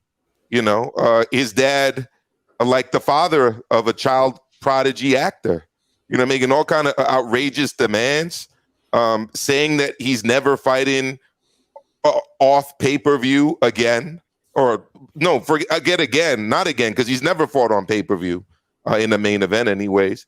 But never fight on free TV again. Yeah, he's never going to fight on free TV again, and he's always going to fight on pay-per-view. Okay. Yeah, it did work out for him, I think, financially, because the top rank offer was quite low compared to the Matchroom offer, compared to the Triller offer, which thankfully was put into escrow and is going to be a portion. Bob, you want to escort him out? I'm talking to Bob right now. He wants to escort your ass out. Okay, go ahead. So, yeah, I mean, look, Teofimo's made out with some money, but he's what, 23, 24, and he hasn't fought for over a year. He said he didn't want to go fight in Australia. I guess world champ doesn't necessarily mean world champ in that context. Not to him. Josh Taylor came to America for his belts. Right. You know what I mean? It's wild out here, man. It's wild. Yeah, I mean, it's crazy, especially when it's for a career high payday, but whatever. So here's the situation as we see it now. He's going to be fighting on Matchroom. If I was Eddie Hearn, I'll tell you what I would do. I'd stick his ass on the undercard of a Devin Haney fight. That'll be the funniest shit ever. That'll be the funniest shit ever. I hope I don't ever get on your bad side, Maestro. Nah, I'll be honest with you. That's it's all because of the Spanish flag. That's what this is all about. And it's funny because apparently Eddie Hearn tweeted out it was for the Unified Championship and it's going to be on DAZN. And the father reached out to Eddie Hearn, is like, no, that's not unified. It's undisputed. And he Hearn's like, no, it's not. It's not. It's actually very disputed. It is very disputed. It's literally the opposite. It's literally the opposite of undisputed. It's very disputed. And I just say this: when the inaugural franchise champion shoots for the world title, that should tell you franchise don't mean shit. Who was the inaugural franchise champion? Canelo Alvarez. Didn't he shoot for the actual world title instead, the vacant one with Avni Yildirim? Yes. So even the Canelo, who is the inaugural franchise champion, he knows that shit don't mean nothing. I need the world titles to be undisputed. It's not complicated. The fact is, Lomachenko refused to fight Haney. They vacated his belt. They elevated him to franchise. Devin Haney fought for a vacant title. Plenty of people have in the past. He won that vacant title. He defended the vacant title. He's the WBC champ. I mean, whether you like it or not, that's the reality, and I live in reality. And and like I said, what I would do is I put his ass on the undercard of a Devin Haney fight, because at the end of the day, Devin Haney is an Eddie Hearn fighter. Really quick before you go to anybody else, really quick. I didn't call Teofimo delusional. I said he was delusional about wanting to fight for two undisputeds at a catchweight. I just want to clarify that. And I'll make Devin Haney fight like a journeyman. Like, I'll make him fight some slop. Like, let's do Gamboa Part 2. Let's do that. And then I'll put T.O. as the co-main. Like, nah, we going to sun you while you over here. We going to play with you. We got you. Dave, what do you think of this Triller mess? Good riddance, man. The debacle, the biggest debacle of 2021 in the sport of boxing is over. I feel relieved at the news that Triller gave up, right? There were so many people that basically felt that Teofimo Lopez had an overinflated market value. And in a sense, they're kind of right, because this fight under the terms of Triller is not going to come to fruition, right? So they're taking a pay cut. At the same time, they're getting paid some amount of money, both of them. for their time wasted. And let's be honest, they wasted nearly we're in just about November, almost in November. They wasted a good time of their prime years, especially Teofimo. And then now I'm hearing chatter on social media that he thought about suicide this year. So there had to be an impact of him just going back and forth with these constant changing of fight dates. That wasn't good for anybody. It wasn't good for Kambosos, who just had a baby. It's not good for Teo, who's thinking about his baby, who's due any minute, right? I think right now there is no room for an XFL of boxing, right? Like every time the XFL tries to come back and say, hey, we got a new version of football for everybody, the one you want to see, right? Oh, I'm mixing hip hop artists. I'm mixing concerts. We're mixing hot people, Hollywood celebs. There's just no room for it. You know, it was the experiment is finally over. Now, I know they want to continue on with these smaller fights where they mix in Verzuz, which they bought Verzuz, and that's doing remarkably well. But I think where they're wrong is where they try to take on DAZN's approach to streaming and that people want to see fights on streaming on an app. DAZN has done it right. DAZN has done it right. They've cornered the market. So there really isn't room for what Triller was bringing to the table. It didn't work. They weren't able to execute it at all. It got so bad they were talking about doing it on Monday Night Football. I mean, a disservice to fight fans who nobody was going to pay for it. At the end of the day, they lost a tremendous amount of financial investment, which someone pointed out. I think Ring IQ pointed out he's a Ponzi scam artist. He has a long history in Hollywood of not paying people. Mm-hmm. So, you know, one of the biggest managers in the sport of boxing, Peter Kahn, left them about a month ago, and he represented Kambosos. They basically got Peter Kahn on board so they can pull in fighters like Kambosos, so they can entice fighters like Teofimo. But it didn't pan out. So I'm glad the whole thing is over, and now we can concentrate on promoters that can get the job done and bring the fights to the fans. Yeah, I agree with all of that. Because go ahead, Ray. Oh no, I was just gonna say that Triller, essentially Ryan Kavanaugh, and I'll make it quick. Ryan Kavanaugh is a scam artist, and what he didn't realize is you're on the pound for pound of scam artists in boxing. Like you can fool network executives and investors with the shit you do in Hollywood, but this is boxing. Everybody's got a felony. Everybody's a scam artist, so it's not gonna work here. You know what I mean? And that's why it didn't pan out. Gotcha. Remy, thank you so much for $2 super chat. He says Teofimo thought about suicide 3 times this year. That's pretty sad. I hope everything is all right with Teofimo. Gee, I know you've been talking about this all week. Now that the IBF has stepped in and ruled Triller in default, what do you think about the situation now? I'm just glad it's over with. I'm glad Triller's out of there because they fucked up big time with this fight, man. They should have never moved the original date. That's my stance on it. Like, I don't give a damn if Floyd's fighting the next day, Logan Paul, whoever the hell he fought. Like, you weren't going to outperform the guy anyway. Like, what did you think? That you were going to sell more pay-per-view than Mayweather? Like, that was just dumb all around. Whoever was going to buy it was going to buy it, and whoever was going to buy Mayweather was going to buy Mayweather. It wouldn't have mattered. You should have just kept it.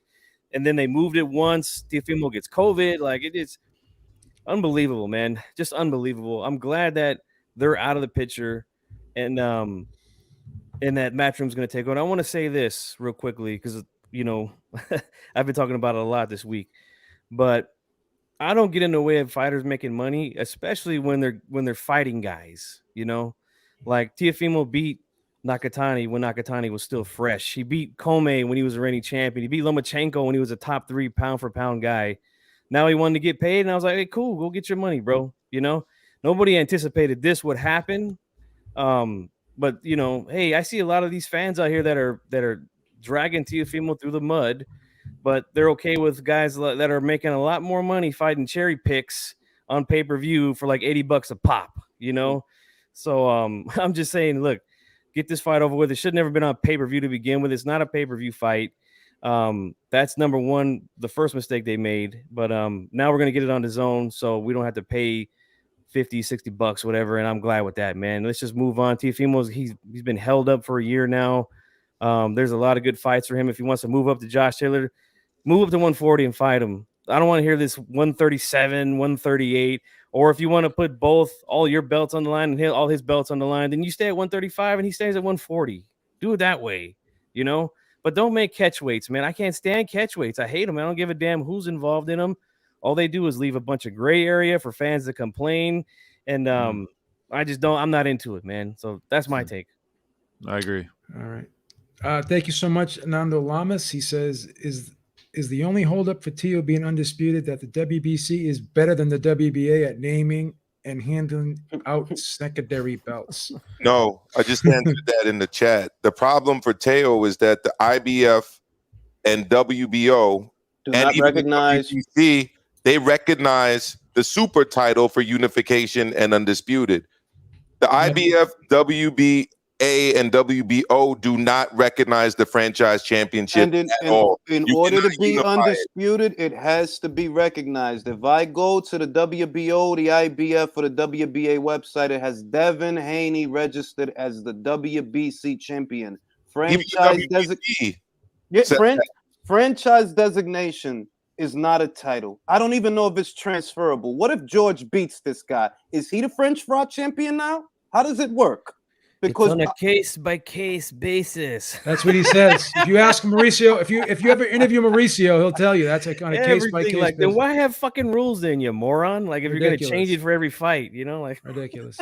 it's fucking wild, man. wow. Thank you so much, Jonathan Simon. He says, "Hey guys, Fury versus Wilder, Canelo versus Plant, Crawford versus Porter, and Tank in December. That's the fights people will pay attention to this year." Well, I'm not so sure people are gonna go crazy for that Tank Raleigh fight. Have paid No, I mean, I'm not. I ain't even not gonna for pay per view. Basura. beat around I'm the not. bush about that Yeah, shit. I'm not crazy about that one.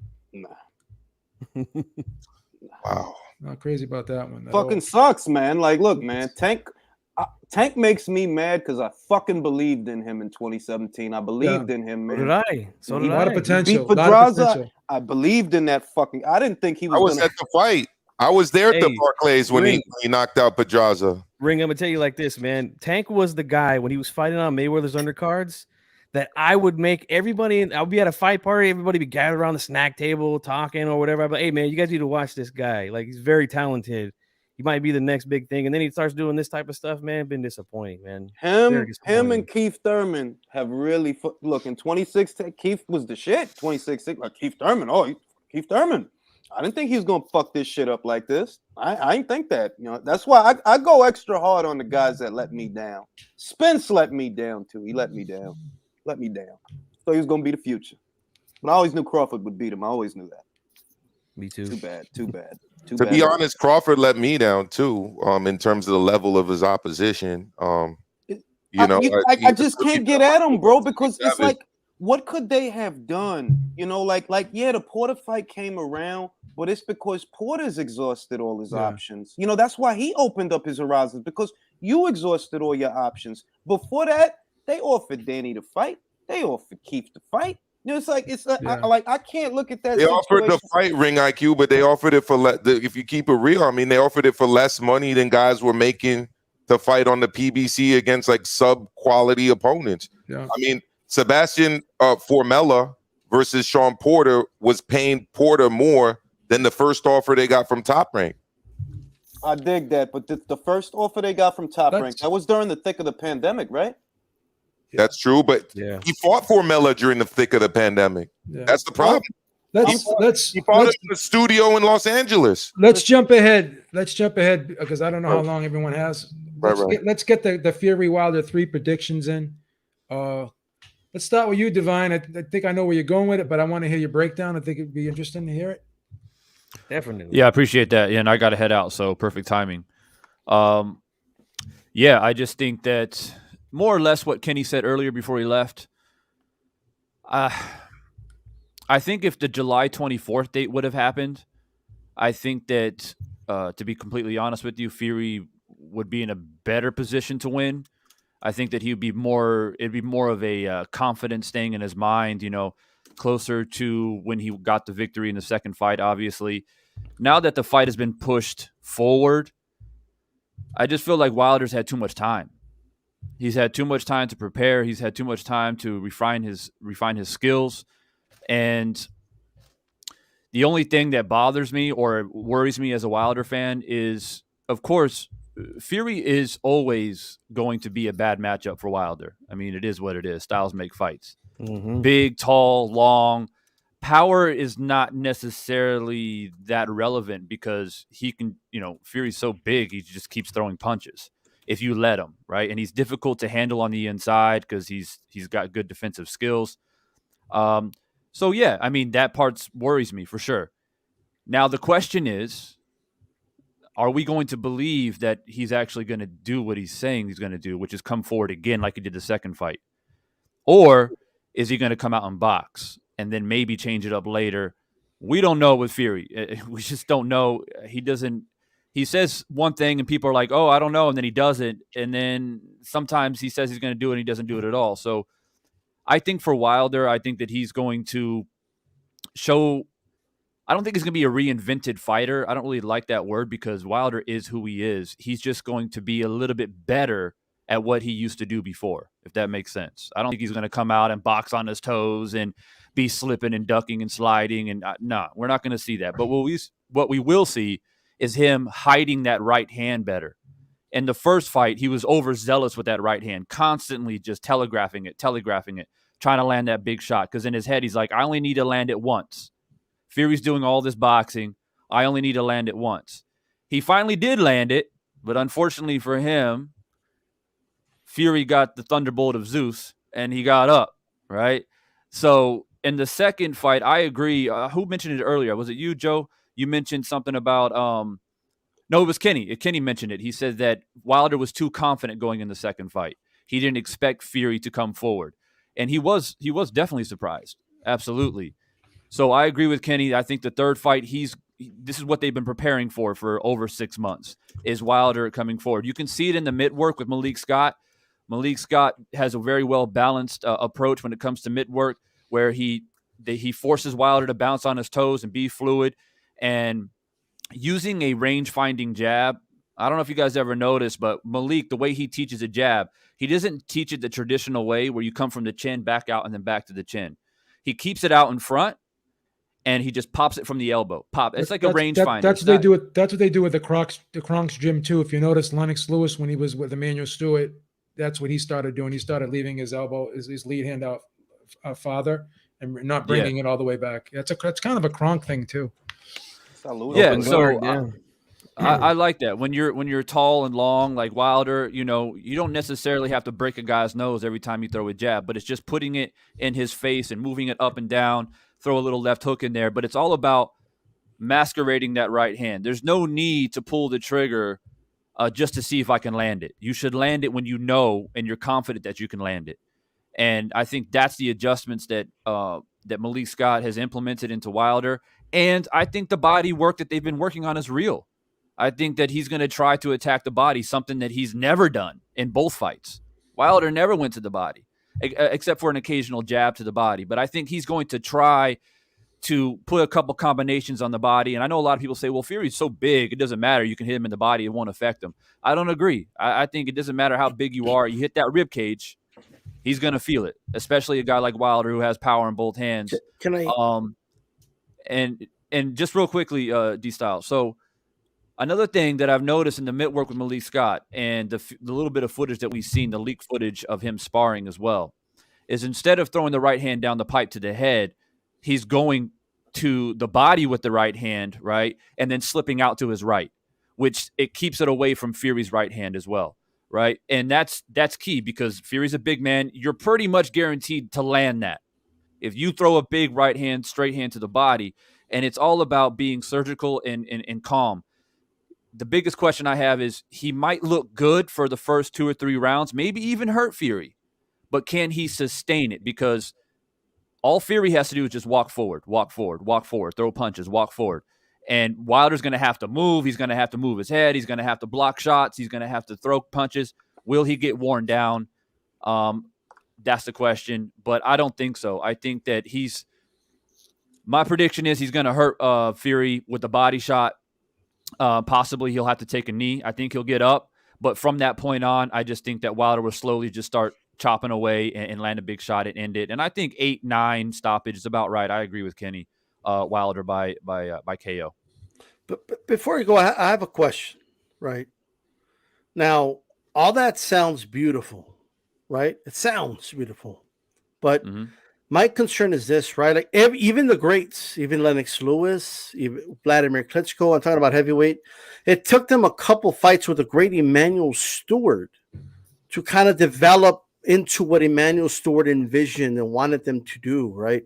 It wasn't like just from one fight to the other. Now, I've seen it in movies, right? I've seen like Rocky 3 where Apollo Creed just transforms Rocky into like this boxer he's never been. Now, I give Wilder more credit than most. He is a bronze medalist, which means he does have boxing skill. You don't want a bronze medal in boxing if you don't have some skill. And he did, he won his first fight for a title against Stavern by boxing. Now, the counter to that is not quite Fury, but so I know he could box a little bit, right? My only thing is this, right? Do you think that at this age, in his late 30s, 36, right, 36, do you think he's going to be able to take in what Malik Scott wants him to do? Like just do all these different things, these drills that you so eloquently described. I'm pretty sure Sugar Hill saw it as well. It reminds me of when they were filming Jim Cowley and Thurman Thomas, right, doing the handoff. And then, Jimmy Johnson saw it and they were predictable in the Super Bowl. That's why they got blown out like that, right? So do you think maybe the good things they're doing is what we're seeing and that they'll have some type of, response to that? Like Fury's team probably has a counter to what Wilder's going to do. And even if Wilder's effective or tries to be effective doing it, do you really believe he'll be effective given his age? Like, can he do it in one training camp? Yeah, it's a fair question. Absolutely fair question. And I'm glad you bring it up. I think when it comes down to is I believe that Deontay Wilder's skills have been underlooked, I guess, underappreciated. And I guess I feel like he entered boxing at what, 23, 24, something like 20, that? 20 years old, actually, 20. Oh, 20, okay. But he won the Olympics when? How old was he when he won the bronze? He won it in 2008. Yeah, so do the math actually. The Beijing Games. Yeah, early 20s. Yeah. So he was like what, 22, something like that, 23. Yeah, something like 22, that. like 22 years old. Okay, so he comes into boxing late. Obviously, I think we all can agree. I hope we can at least that he has God-given power. I mean, boxing skill, we can debate that. But I feel like he's a natural, and he's a super athletic guy too. Very athletic guy. Yeah, I feel like he could have played any sport he wanted to. He chose boxing because he felt like it was the quickest way to support his family and get into the mix. And because he had power and he believed in that, he rode with it. But for me, I've been in contact with a lot of people that have been in the boxing circles who fought at an amateur level. They know how hard it is. I had a guy on my panel not too long ago who trains with me where I'm at. We do some sparring together. He was a national champion back in 1999, and he thought he was good. He came from Connecticut, by the way. His name is Brian Macy. I don't know if you guys heard of him. Heard of him, yeah. And so he lives out here where I'm at, and we've been putting in some work, and really good guy. And he was telling me that people underestimate how hard it is to even just make the Olympic team. To get past through the trials. And then Wilder did that as a heavyweight, right? And he goes in and he wins a bronze medal. I don't think anybody thought that he would go very far. And I just think that he has skills that he has abandoned because he has that eraser and he's just knocking dudes out. And he's like, well, I don't have to do anything special. I just got to line up the right hand. He said that himself. Right, and that's fine. That's fair. We saw it in the Ortiz fight too, especially the rematch. I mean, so to answer D Styles' question, at 35, 36, can he do something different? I don't. That's what I'm saying. I don't think he's going to come in as a new fighter per se. It's small but important, intricate details that I think that he will display. It don't be a rocket scientist to be a little bit disciplined, because at 35, 36, you may not rearrange your skill set, but you can learn discipline, right? It doesn't take you very long to become a more disciplined person. It's no different than quitting nicotine, alcohol, or any other drugs. You just say, I'm done with it. And then 3 months down the road, you're clean and you're feeling great. That takes discipline. So I feel like the discipline is controlling that right hand, and not allowing Fury to impose his will. And so that's just what it comes down to me. I just think that his skills have been underlooked, man. I mean, he has it in the bag, and Malik has brought it out of him.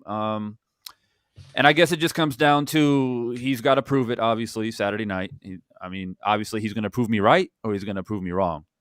And I just think that the weight, everything that he's bringing in, the whole retribution, revenge, it's a little bit poetic and whatnot, but I feel like he does feel like he's actually fighting for something. He's hungry.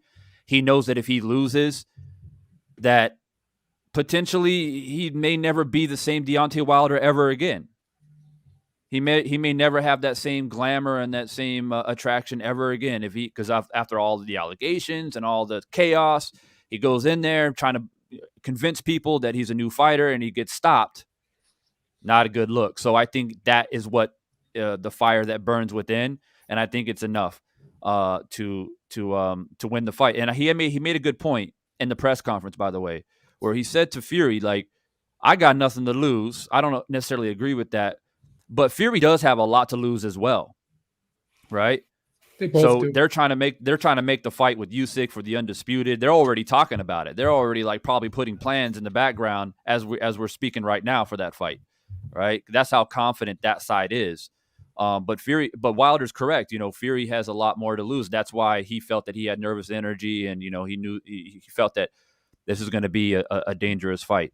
So, yeah, D Styles, I just think in a nutshell, I just think that his skills have been underlooked. I think he has a big skill set that we haven't seen. I think we've become accustomed to not seeing it because, like I said, he's just had that eraser, and Malik had to bring him back down to reality and just sharpen up the skills that he already had. And it's just revisiting what he learned going into the Olympic trials, winning the bronze medal, and remembering what got him here in the first place. It wasn't just power. He had to have skills to win a bronze medal in the Olympics. And I think that's what's going to be brought out of him. All right. Thank you so much, Divine Sense. Appreciate you for coming on. And it was just great to get an opposing view because there's a lot of people picking Fury on this panel, and we just didn't want it to be Fury fans, man. We didn't want it to be an echo. We didn't want an I'm not echo a chamber Fury. tonight. Yeah, I'm not a Fury fan at all. I can't not a stand the Fury guy. I'm a Fury. I'm a Fury fan. I'm not a fan of him, but I'm picking him to win. It would be just very illogical not to. And Joe, let me just say this too, Go ahead. real quickly. Thanks for bringing me on, man. I appreciate it.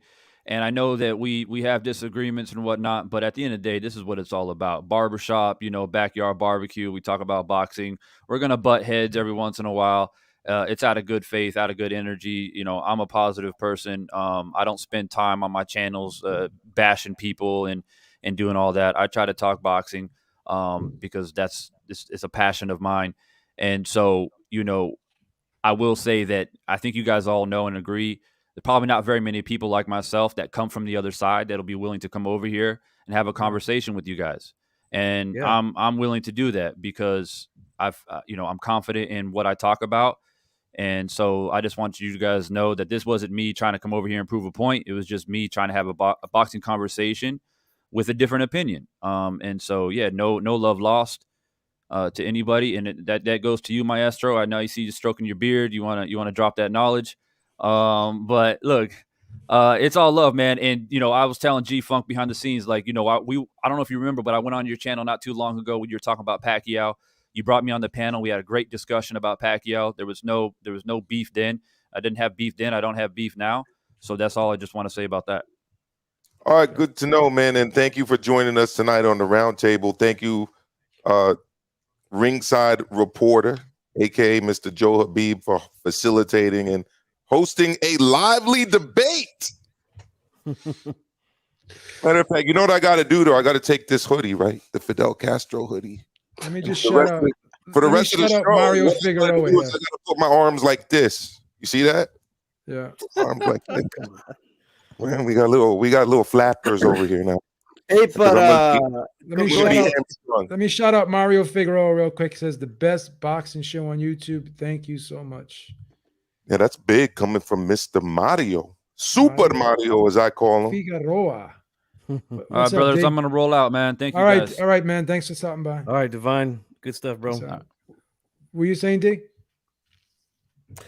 No, I was just gonna say because I saw a lot of people in the chat asking like why do we have like this Wilder fan on here? Like, first we could bring on whoever the fuck we want to bring on. That's number one, right? We don't need a good logical explanation. We just don't, you know. But two, because Beeb just explained it, we don't want to be an echo chamber.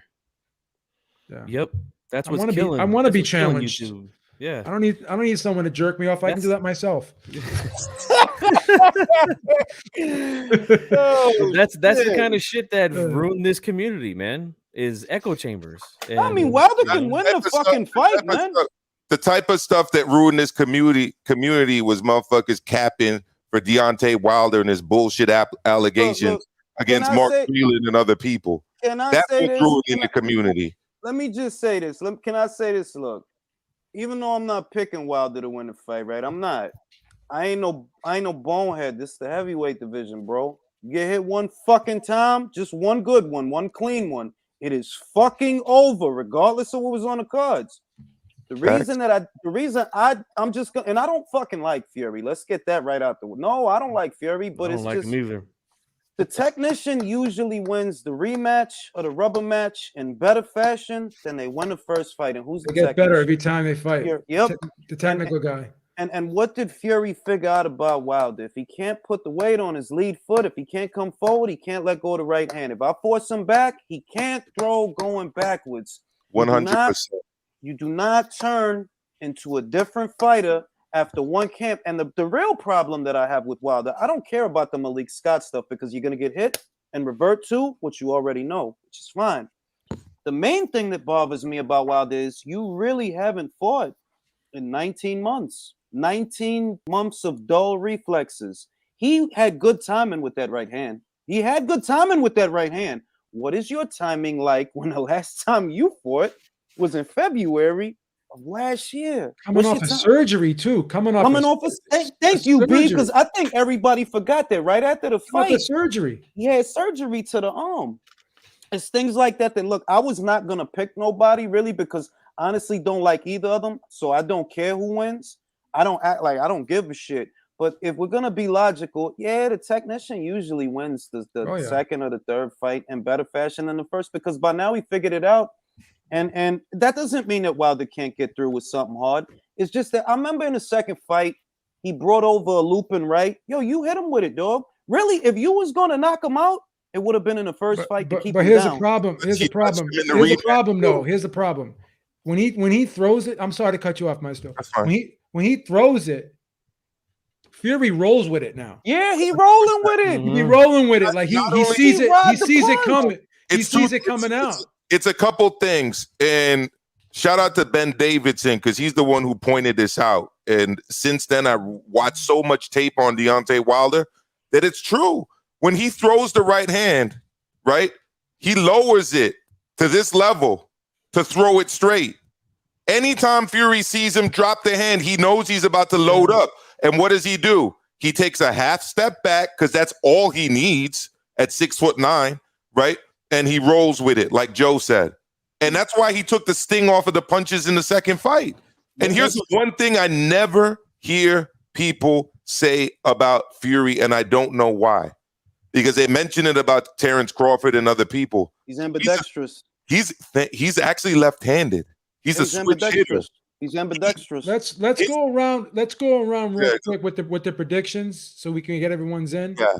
So, who you got? Ring. You said you got Fury. Oh yeah, I got Fury. And once again, I'm not trying to be dismissive of Wilder because a puncher's chance in the heavyweight division, that's a real motherfucking thing. You better believe it, right? Yeah. But just being logical, like usually the technician wins the second or the third fight in better fashion than the first. That's usually what happens. And he figured him out. Force him back, put your weight on him. He can't load up the right hand. And yes, he loads up his right hand. He has that tell.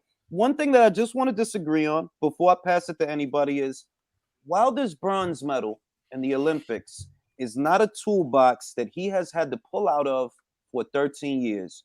You do not, you can't go back to that. Like, I've said that before, that, yeah, he was a skilled guy at one point because he would have had to be to win a bronze medal. You would have had to be just to make it to the qualifiers. You would have had to be. But that was over 13 years ago, dog. You became a one-handed puncher, and that's why you got found out. I got Fury by way of knockout. Maestro, go ahead and finish your breakdown. And obviously, I know you got Fury, but why? No. I mean, I do want to build upon what Ring IQ just said, because, you know, what was remarkable about Deontay Wilder, to be quite honest, was how far he got as an amateur with limited boxing ability. He got to where he got as an amateur because he was knocking fools out as an amateur, because he's got scary, ridiculous power. With all due respect to everyone who says this, he didn't win the Olympic Games because of quote unquote boxing skill. It wasn't Sugar Ray Leonard in 78. It wasn't Lennox Lewis in 88. It was a guy who was launching bombs and hurting people. And quite honest with you, there was a lot of what I call the Teofimo Stevenson effect. Guys were very intimidated by his power. You know, Teofimo Stevenson very famously had guys, you know, kind of run from him, or in one case, not even show up to an Olympic fight because of how devastating his power was. So anyone who's claiming Wilder's skills as an Olympian is kind of engaging in what I think is a little bit of revisionist history. He was a very scary puncher as an amateur, just as he is now as a pro. And here's the thing. You know, Devon was saying when he was here that, you know, Malik Scott has brought him back to reality. I don't really think that's true. I think Deontay Wilder lives in his own world, surrounded by yes men and hangers on that stroke his ego. And I'm not going to say they stroke other things, but they definitely stroke his ego. They stroke other things, though. You know they.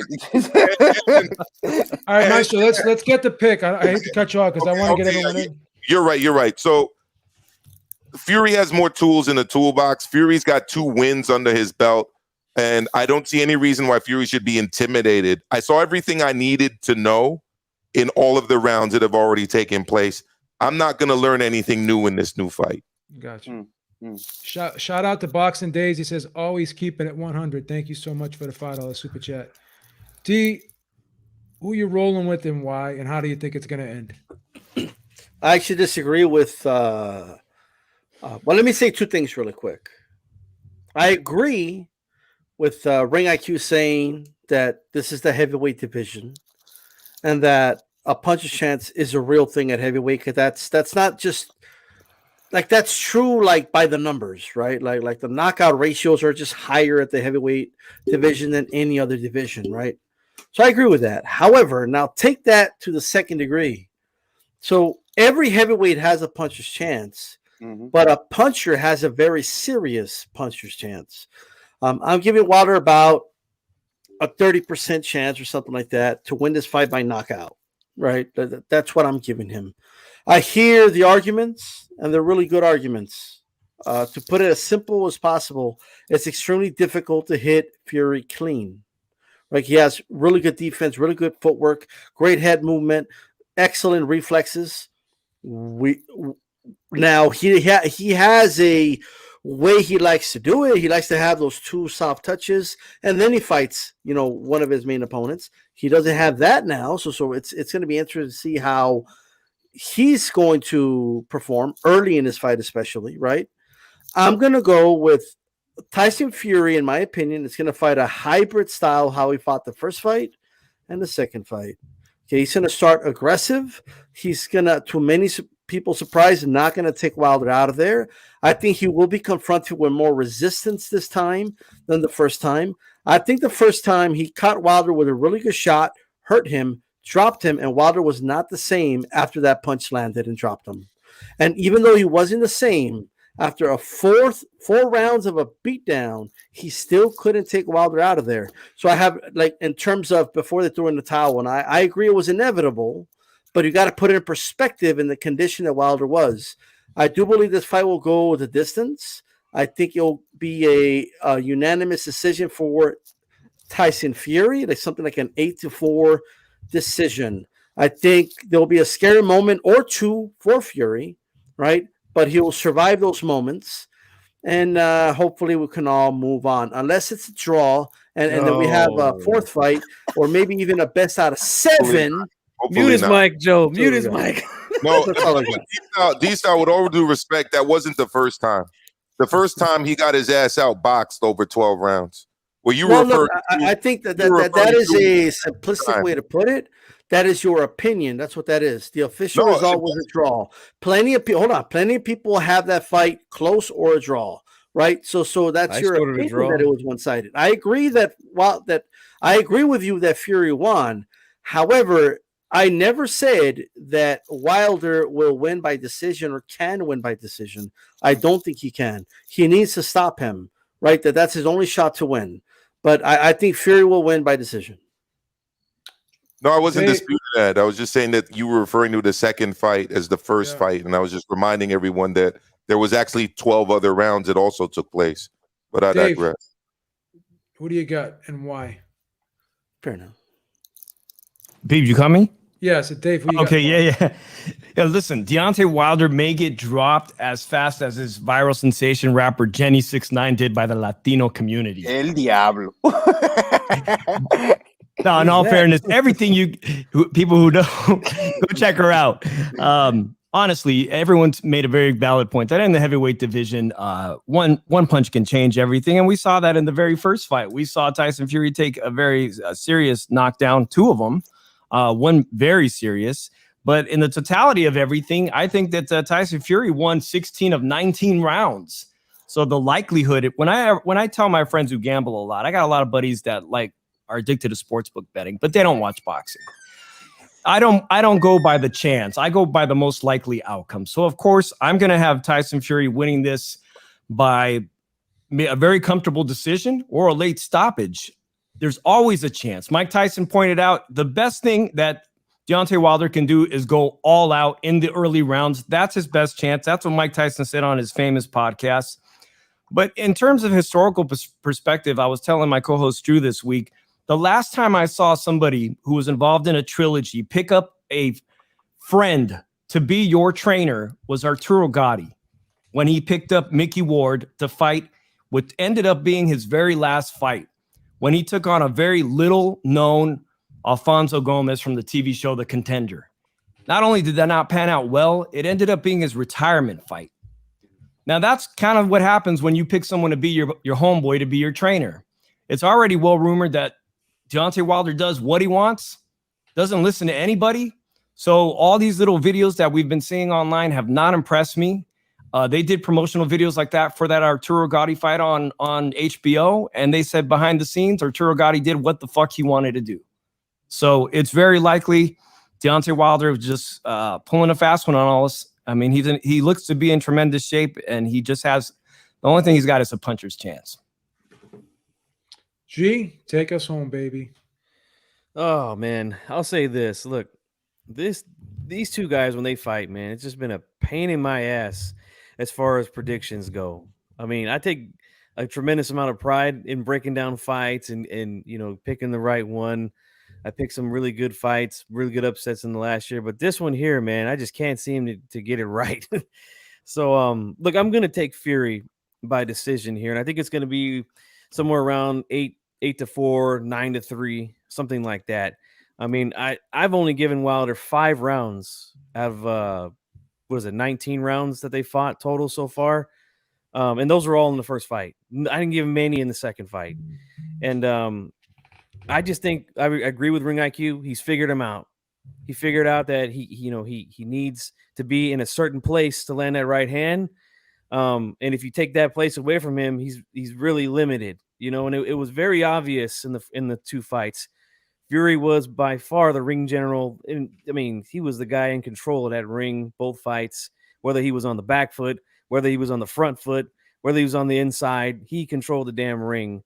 So Wilder's got a lot of work to do. Now, as far as the boxing goes and stuff like that, I've heard a few people say, well, he outboxed Stavern to win the belt. Yes, that's true, but this is not Stavern.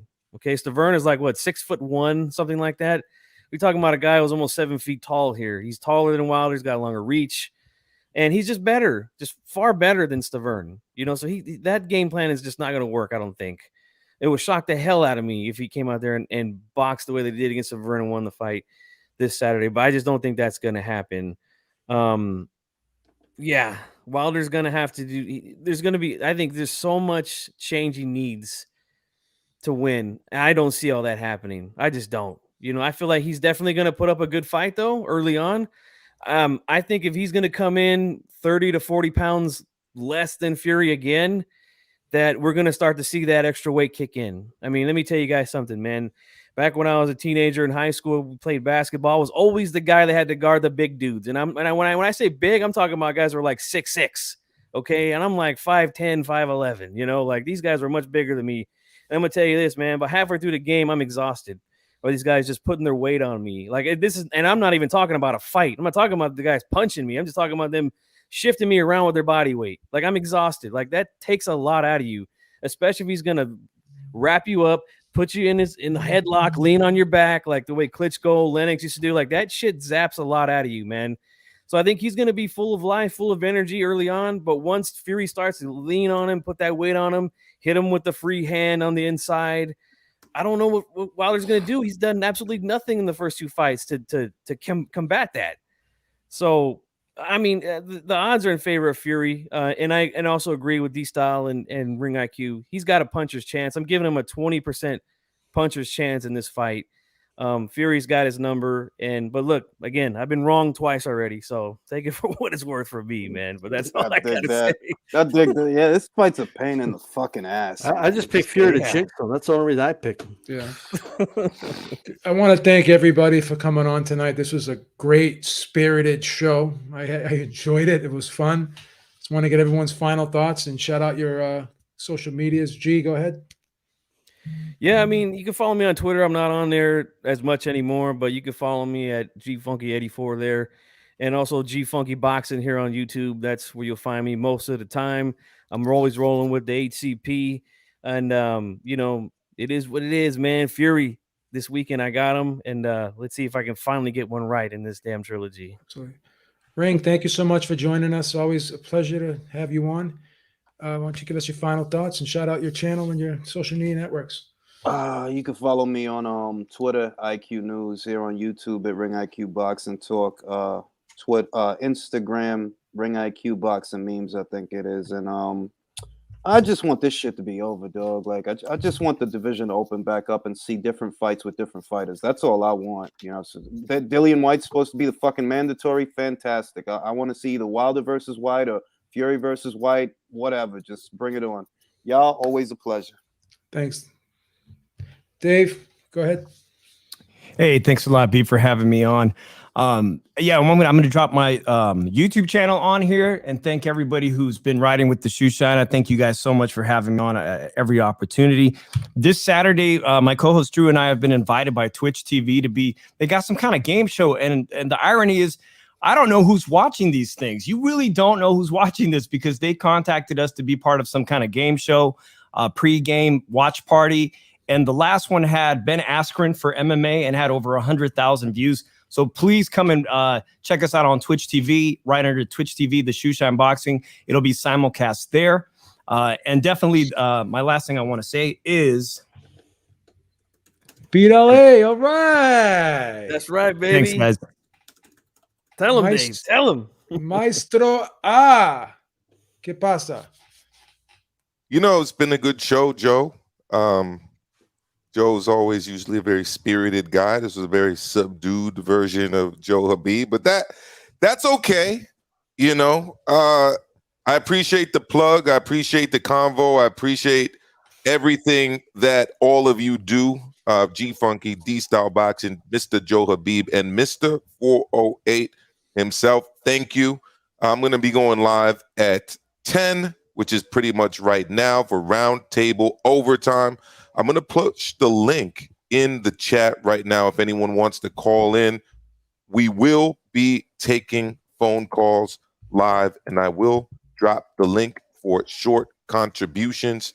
Let me know if I'm crazy, if I'm delusional, if I'm off my rockers, so to speak, because I think that Fury's got this pretty much wrapped up In the bag. In the bag. I'm sorry.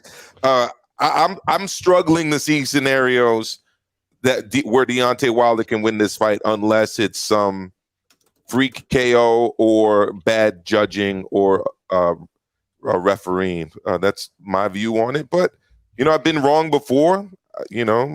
Look at Teofimo Lopez, Lomachenko. Maybe I'll be wrong again.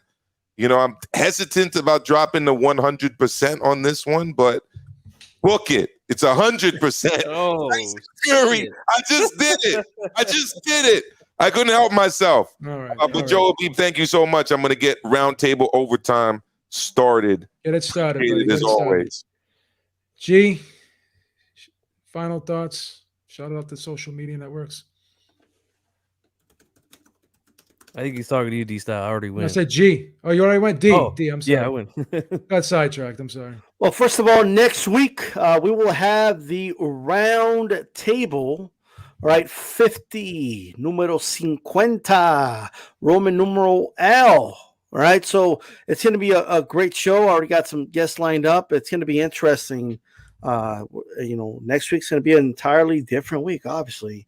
So I cannot wait to look up for that. It's interesting to see Maestro doesn't like Wilder, complaining about the ref, not allowed to interrupt whenever he wanted to, and he had to follow the rules, and he just didn't like it. And D-Style had an egg weight on during our back and forth, and that's why I have an egg weight shape form like on the side of my head. And it just sounds to me like he sounds like the biggest Wilder fan ever.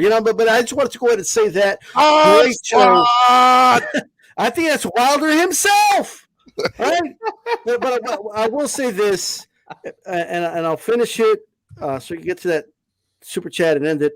I want to thank everybody who showed up. Great show. Thank you for engaging, whether you agreed or disagreed. Your grievances, your passion, all of it is allowed here. All of it in a chat. You know what I mean? And we appreciate that. We appreciate you for engaging in the discourse and the conversation. And that's what it's all about. Make sure you go to Maestro IA Boxing over to Overtime. To take the phone calls and all that good stuff. Next week, D-Style Boxing HCP Roundtable 50. Orale raza! Thank you so much, Boxing Redemption. He says, if Wilder can catch Fury, he should have success, but Fury took his punches well. Even in the first fight after the knockdown, I'm leaning towards Fury. Thank you so much, everybody. Make sure you check out the Roundtable next week on D-Style Boxing's channel. As he said, make sure you check out Ringside Reporter live, 6 p.m. Eastern time every Sunday, and we are out of here. Enjoy the fight this weekend, everybody. Peace. Absolutely.